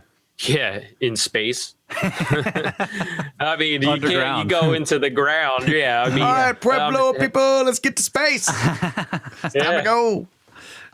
Well, I mean, if there was a flood, it wouldn't work if you go underground. Right. You're just, but, maybe if the atmosphere was burning and hot, but there wasn't the threat of flood, sure, underground is absolutely where you want to be. Right. So in Turkey, there's all those giant underground Cappadocia. Yeah, exactly. Darren QU, it's in the Anatolia area of Turkey. So like clearly there they were, and it says that they were warned, Ahura Mazda or whatever was warning them. This sky god was telling them, hey, fire and ice is coming, not water though. And he said, build all these varas, these deep underground refuges, and and you're going to hide under there for generations. So in some places in the world, it was good to go underground. In other places, you had to build a boat, so. Yeah. Well, even a boat, I think, would be pretty damn good because, you're floating above on something. Now, if you build a boat and you put it in your front yard, that thing's getting washed away. But if you have it like already placed in the ocean somewhere, you're just going to rise up with the water. You're good. Yeah. And yet, at least that's something I would try if I can't get on a space shuttle. Right. Russ has been saying that for years. Like, we got to get a boat. Yeah. Yeah. It's like, fucking get a boat, man. I've been telling the Gry America guys, I'm like, don't build a bunker up there in Canada. You're going to be under 2 miles of ice. Yeah. That's not going to be, it's not going to work. Get on a boat and go as far out into the ocean as possible. Right. I thought it was a very small rock. and then hope that no impacts hit the water, because then you'll be screwed if you're on a boat. Yeah, right. Because then you'll have a 1,000-foot tall wave coming at your boat, and you're just like, well, Submarine. submarine. Semi-submarine. You can just ride it. Just Ride it something, out. something that is just like just under the surface of the water. Yeah. And Like a bubble city. Yeah. Yeah. Well, we need an air, land, and sea vessel, like, so you can like rise up into the air. If there's a giant wave, you can ride on the ocean. Yeah, you're gonna need something that air, land, and sea. Yeah, for sure. I think, if we got our butts into space, we're good, but we're only good for so long. We do need the Earth. Well, And, that's right. The safest thing is to get into space.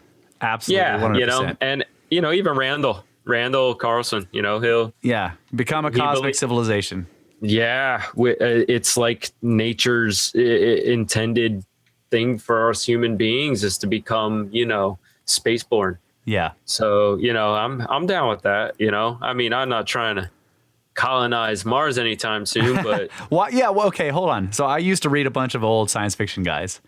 Yeah. And one of my favorites, he talked about how once people got into space, they were like, why are we going to go back down another hole?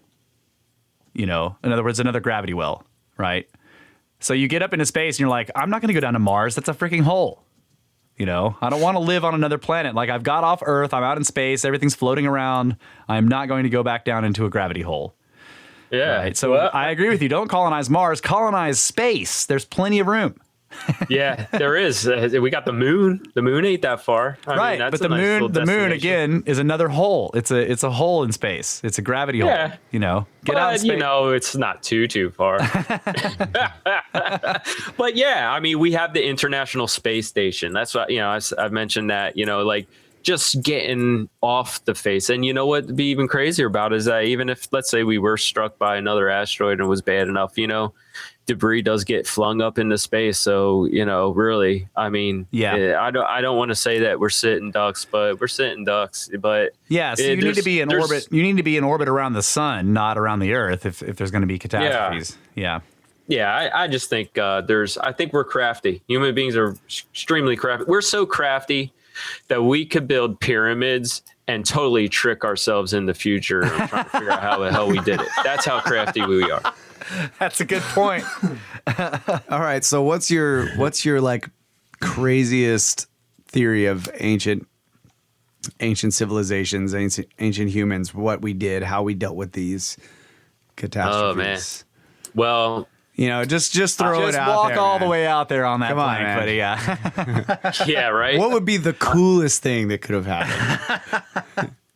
Well, I believe that, I strongly believe that we we're much more tied into the universe. While being here on Earth, we had these abilities. I do believe that something happened to us, even just in our biology, that naturally, I believe, shifted to survival, or shifted to something else. You know, if it's a whole new world, you're going to have a whole new type of human being. I believe the ancient people, they were capable of, we got things that we just can't explain today, but I'm pretty sure that they were just commonplace. It was just part of being human being, feeling connections with other human beings. What if our cell phone is just a way for us to be able to recoup an ability that we had to communicate with everybody. Yeah. We've around the world, and yet because something happened to us, well, we're still doing these things, but the only way we know how.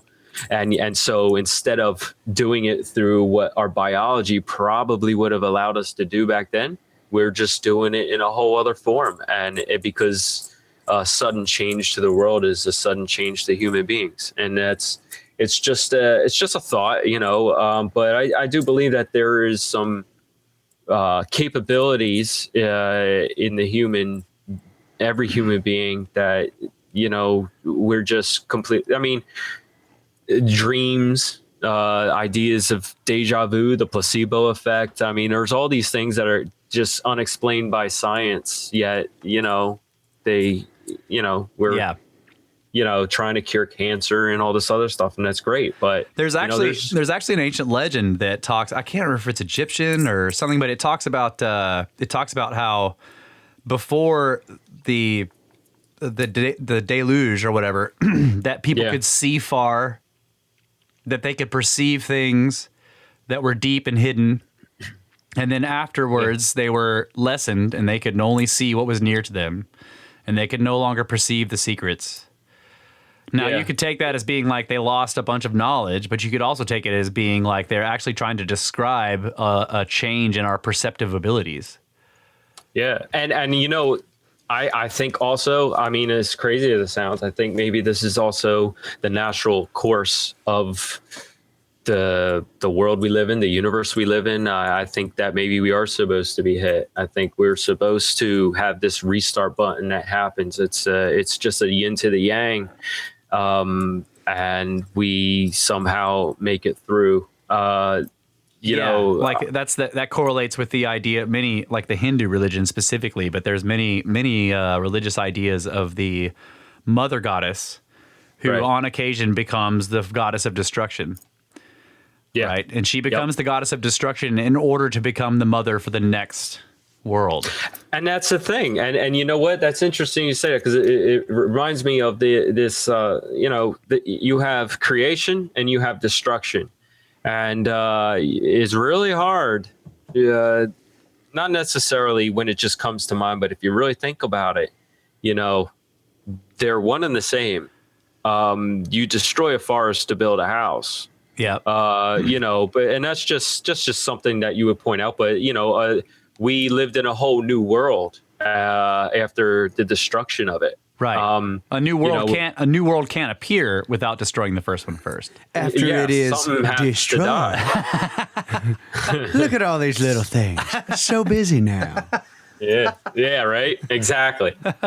But there is something there is that thing that does hold true, man, and it's something about the human being that just can survive all of it. A higher, in a golden age or even in the darkest ages, there's something in the human being that, there's a reason why we look to the stars. There's a reason why we've built the pyramids. Aliens did not do it. At least I don't believe that. But, we really don't give ourselves as much credit as I believe we deserve. It's just, I think we've been through such a catastrophic event, such a horrible event, it put a shock into the human race as a civilization that we're still bouncing back from,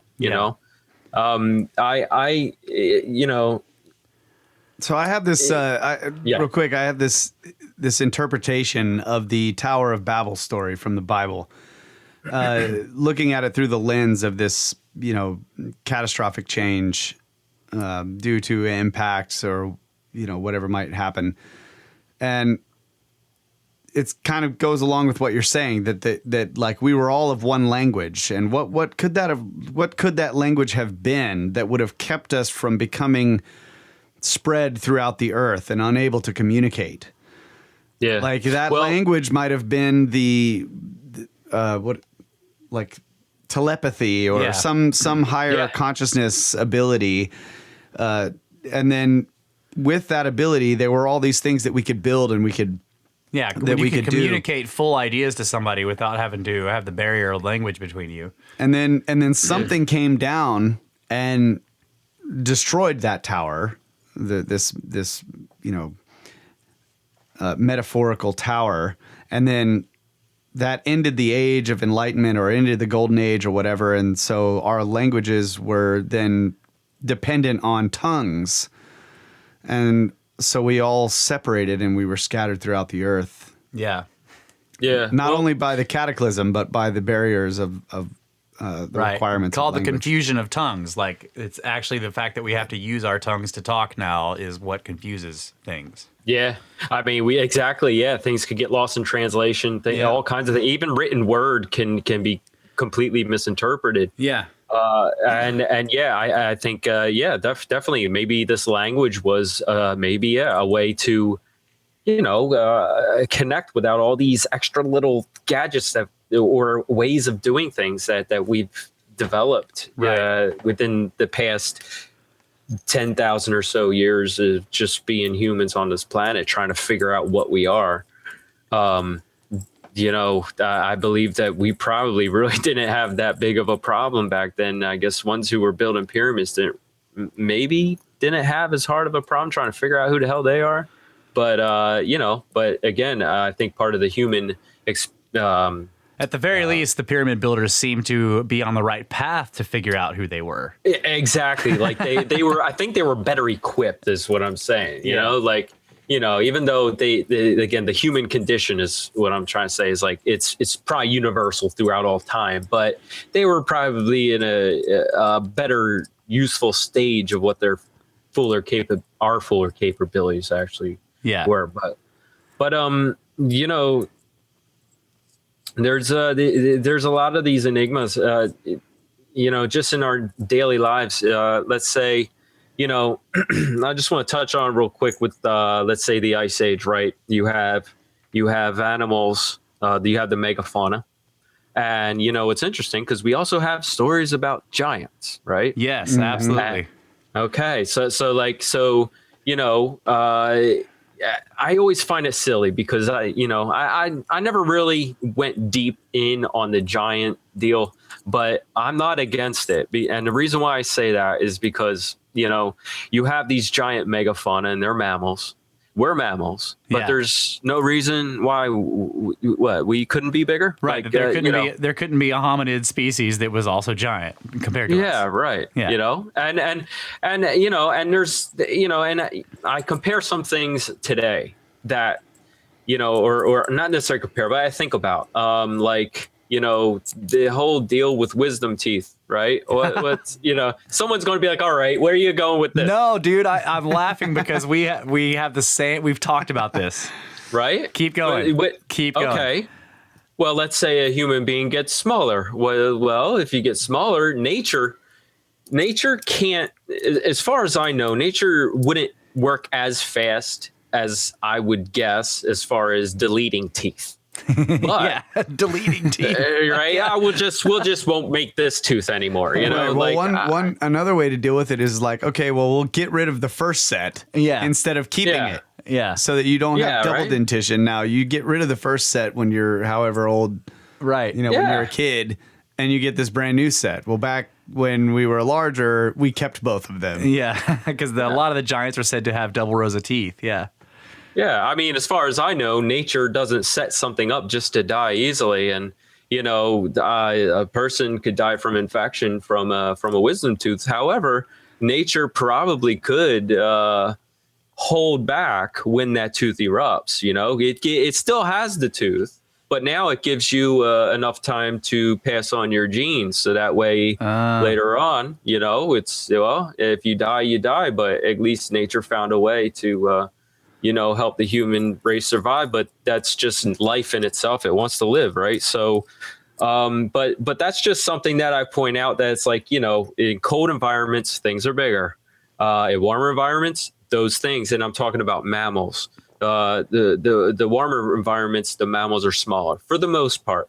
And reptiles, the opposite, right? The warmer the environment, the reptiles are bigger. The colder the environment, the reptiles are smaller for the most part. So, for me to think that we stayed this size, I just think that if the world heated up, we heat it up too, and the body's going to naturally adapt to be able to get rid of that extra heat, especially if you're a mammal. You're going to overheat quickly, so you get smaller. And, That's cool, bro. That's freaking brilliant. I love that. And I of also- course, the reptiles being cold-blooded are just going to get huge. Right. To retain and their that's heat. where you, and that But makes sense if you what think about birds? dinosaurs. All right, come on, birds. Dinosaurs were birds. Yeah, it's true. And I do believe that there's these in-betweens, right? Because you have these, at some point in time, you can't call a bird a mammal, but you can't call a bird a reptile, but they have both traits. Yeah. So I believe that there may have been this transitioning from one to the other that happened to do well. I can't remember. Were they supposedly cold-blooded? Does anybody even know? No. Yeah, So right. you can't tell, because birds are not cold-blooded. Right. Exactly. And some will even say that the Tyrannosaurus Rex wasn't cold-blooded either. And, But he was definitely licensed to carry small arms. Yeah. Oh, dude.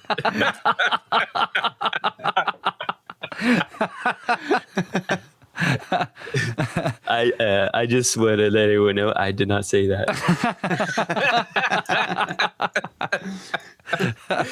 No, hey man, I'm down with dad jokes.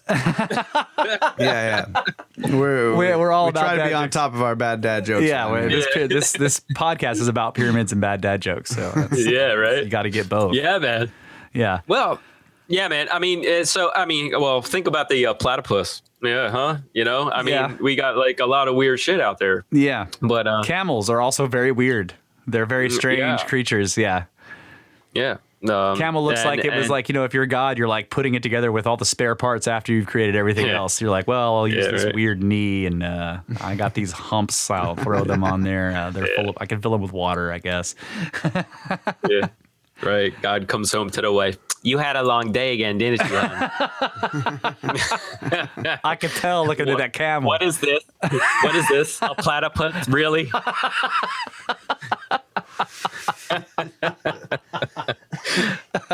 I just wanted to let everybody know I did not say that.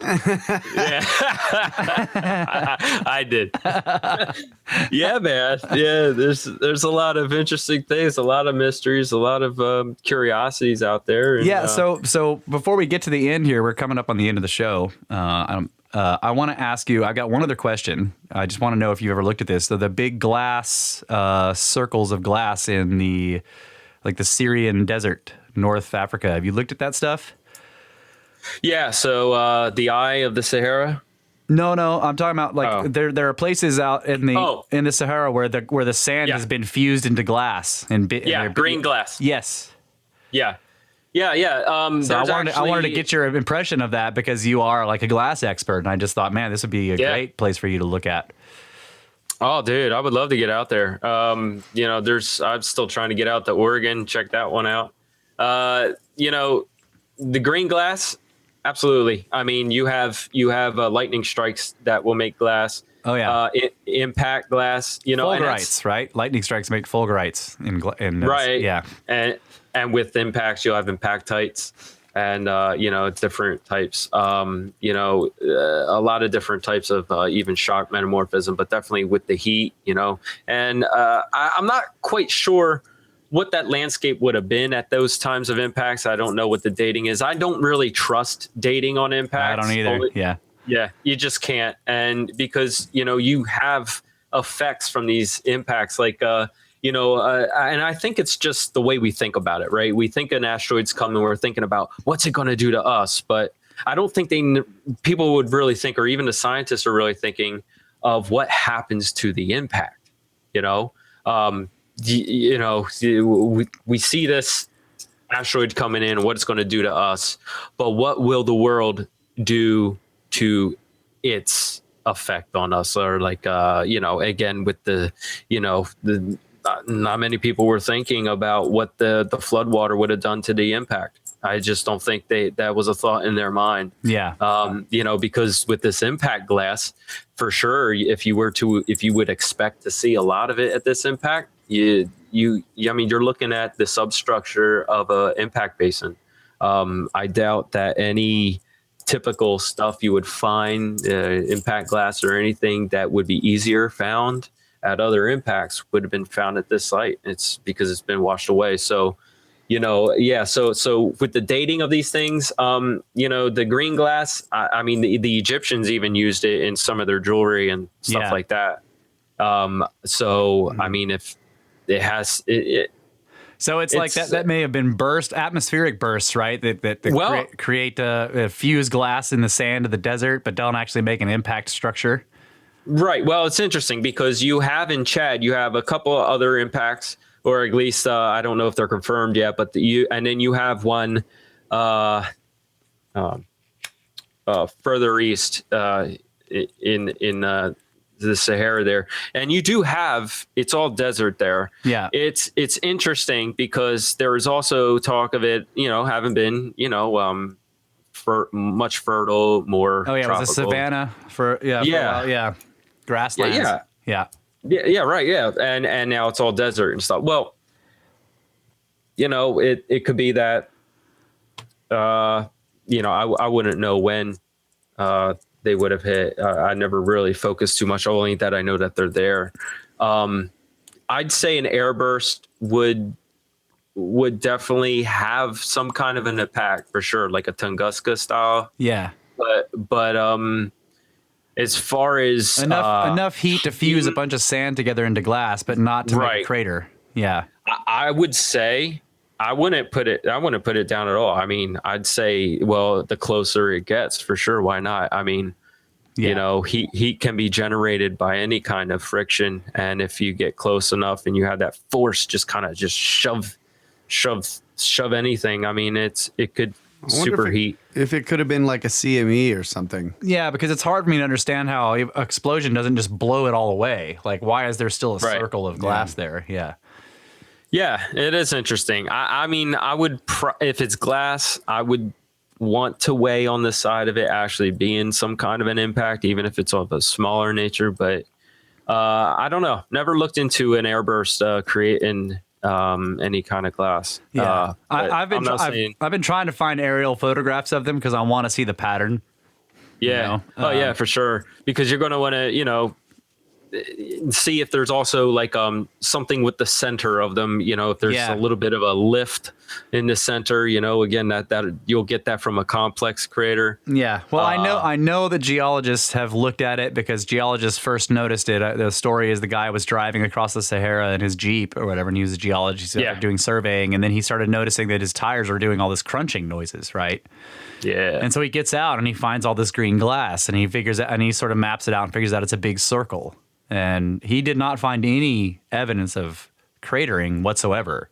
It actually looks a lot more like the nuclear test sites that we have in Nevada, where they blow the nuclear bomb up way up in the sky, and then the down thrust of heat results in this tektite glass on the ground. Yeah. Well, did he look at how big the radius or the diameter? Yeah, he measured it and mapped it out. It was there's multiple ones, and they're miles across in some cases. Oh wow. Yeah. Okay. Because I'm thinking in my mind, it is the desert sand. Maybe there is a structure there. Maybe, but then again, how would the glass scale on the top? Right. Yeah. Why is the glass on the top? Yeah. Yeah. Yeah. Well, I mean, I guess there's there's that thing, when you pan for gold, if you got a bunch of stuff and you sort of shake it, the big stuff rises to the top. So maybe that's what it is. It's just the glass has risen to the surface because the sand is moving back and forth because of wind and various tectonic things or whatever. Yeah. Egypt is very fascinating, and it's definitely has some impacts out there, or at least suggested impacts that need to be looked at. They're out there. And, one thing I also want to touch on as far as this, the Colorado Plateau and it being an impact here, this desert. The Colorado Plateau, if you look at it and you back out of the map a little bit as if you're looking at it from like a world point of view, right?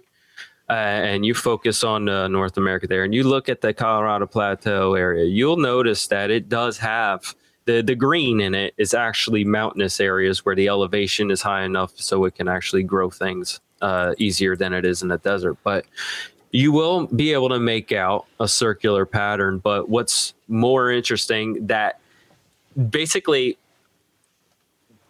showing the age of this impact. Now I want to say how old this could be, proving the youth of it. Because I've had a gentleman from the Comet Research Group say, well, let's say that it is.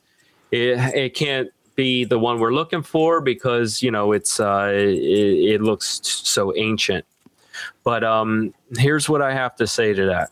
At the center where you have the Colorado Plateau, it's all desert.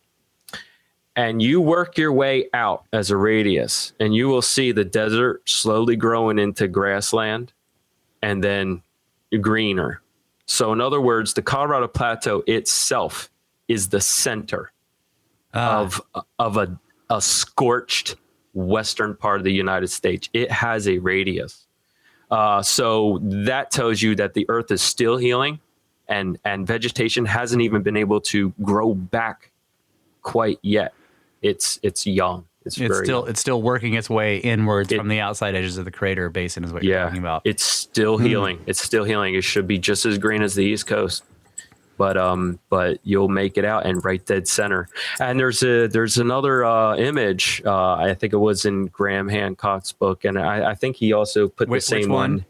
Well, it's a Magicians of the Gods, but he also has it in his new one, which I got. Cool. I've yet to read it. So it's interesting because you have this. It's an image of the map of North America, but you also have a bit of Europe, right?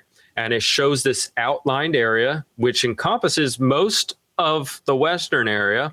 And then it kind of, as you head towards Europe, it kind of gets thinner, and then it just reaches over into Europe. So it's at its thinnest. And let's say you're from Europe and you're traveling west towards America, and you see it gets fatter and fatter. What's thin and fat? What is it? Oh, I'm sorry. So this area that is encompassed is an example of impact proxies, where they find microspherules. Okay. Yeah, I'm sorry. Microspherules, the younger Dryas boundary field. Is that what you're talking about? Exactly. Okay. Yeah, that spreads out. Iridium that's found. Yeah.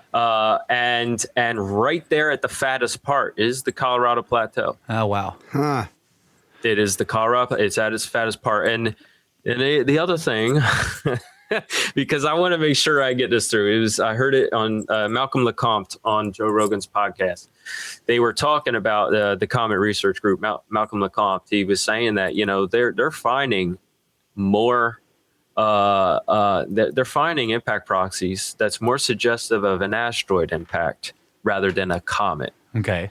All right, and that's more so through iridium. Now, iridium, you'll get that in comets as well. Yeah. But asteroids, have much more, especially exactly, and in the amounts that they were finding them.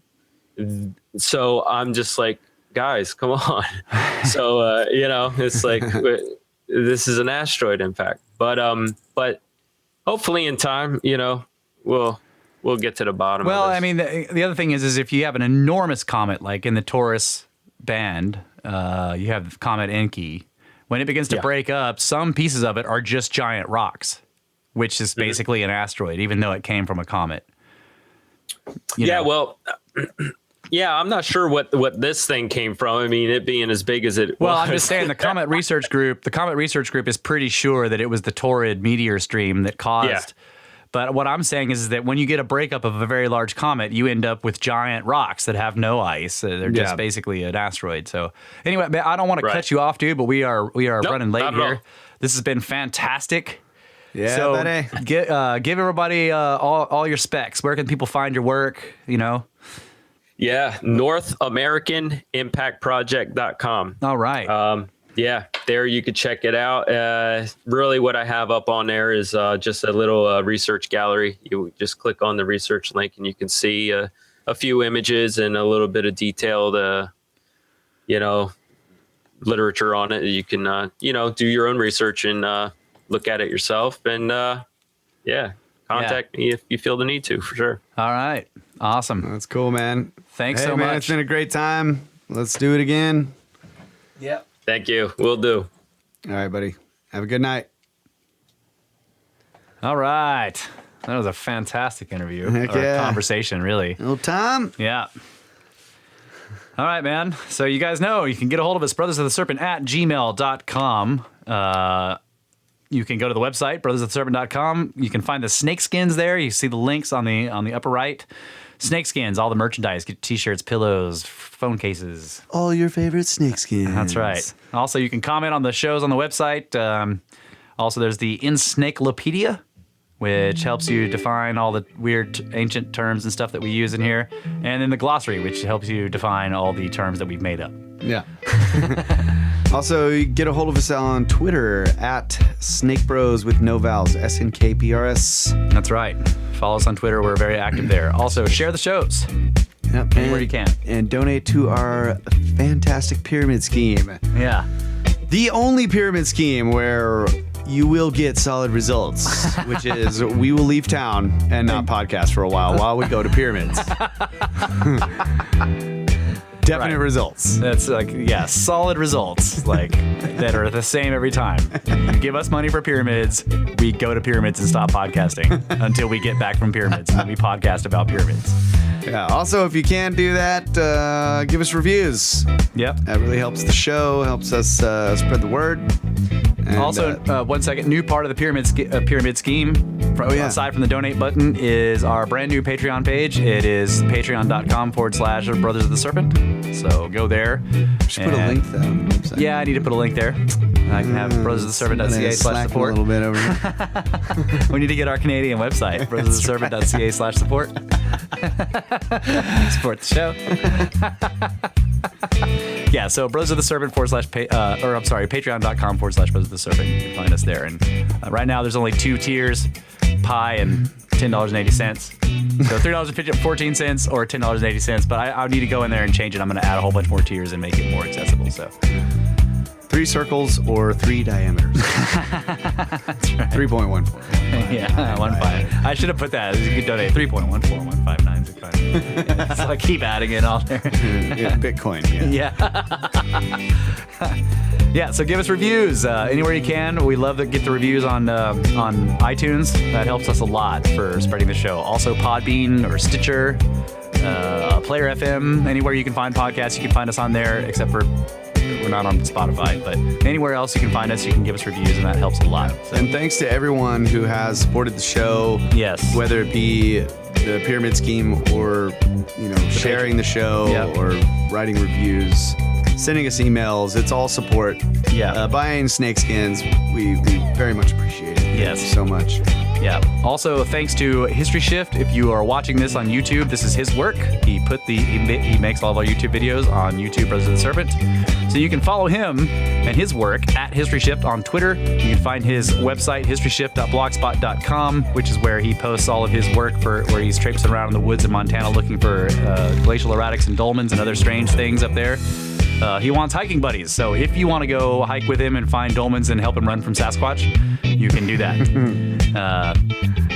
And just make sure that he runs faster than you. That's right. If you really want to help him. That's right. If you really want to help the guy, make sure that he's in front when you're running from Sasquatch. Also, Henry Hablak, the fantastic tattoo and the artist. He sent us a whole bunch of swag from his store from hermetica.bigcartel.com. Beautiful artwork. Yeah, fantastic Really cool artwork. stuff. Yeah. So you can find him on Instagram at @HHablak. So that's at HHABLAK on Instagram. So thanks so much, Henry and History Shift. You guys are awesome. And thanks again to Tom. Yeah, man. North American Crater. What was his website? I wish I remembered. North American Crater something. Look it up. You can find him. Rewind this. and listen. Rewind it. Look it up. And then listen to all this again. And thanks to all of you listeners. You guys are amazing. Thank you so much. All of your support. Good night, Adamu. Get back to work.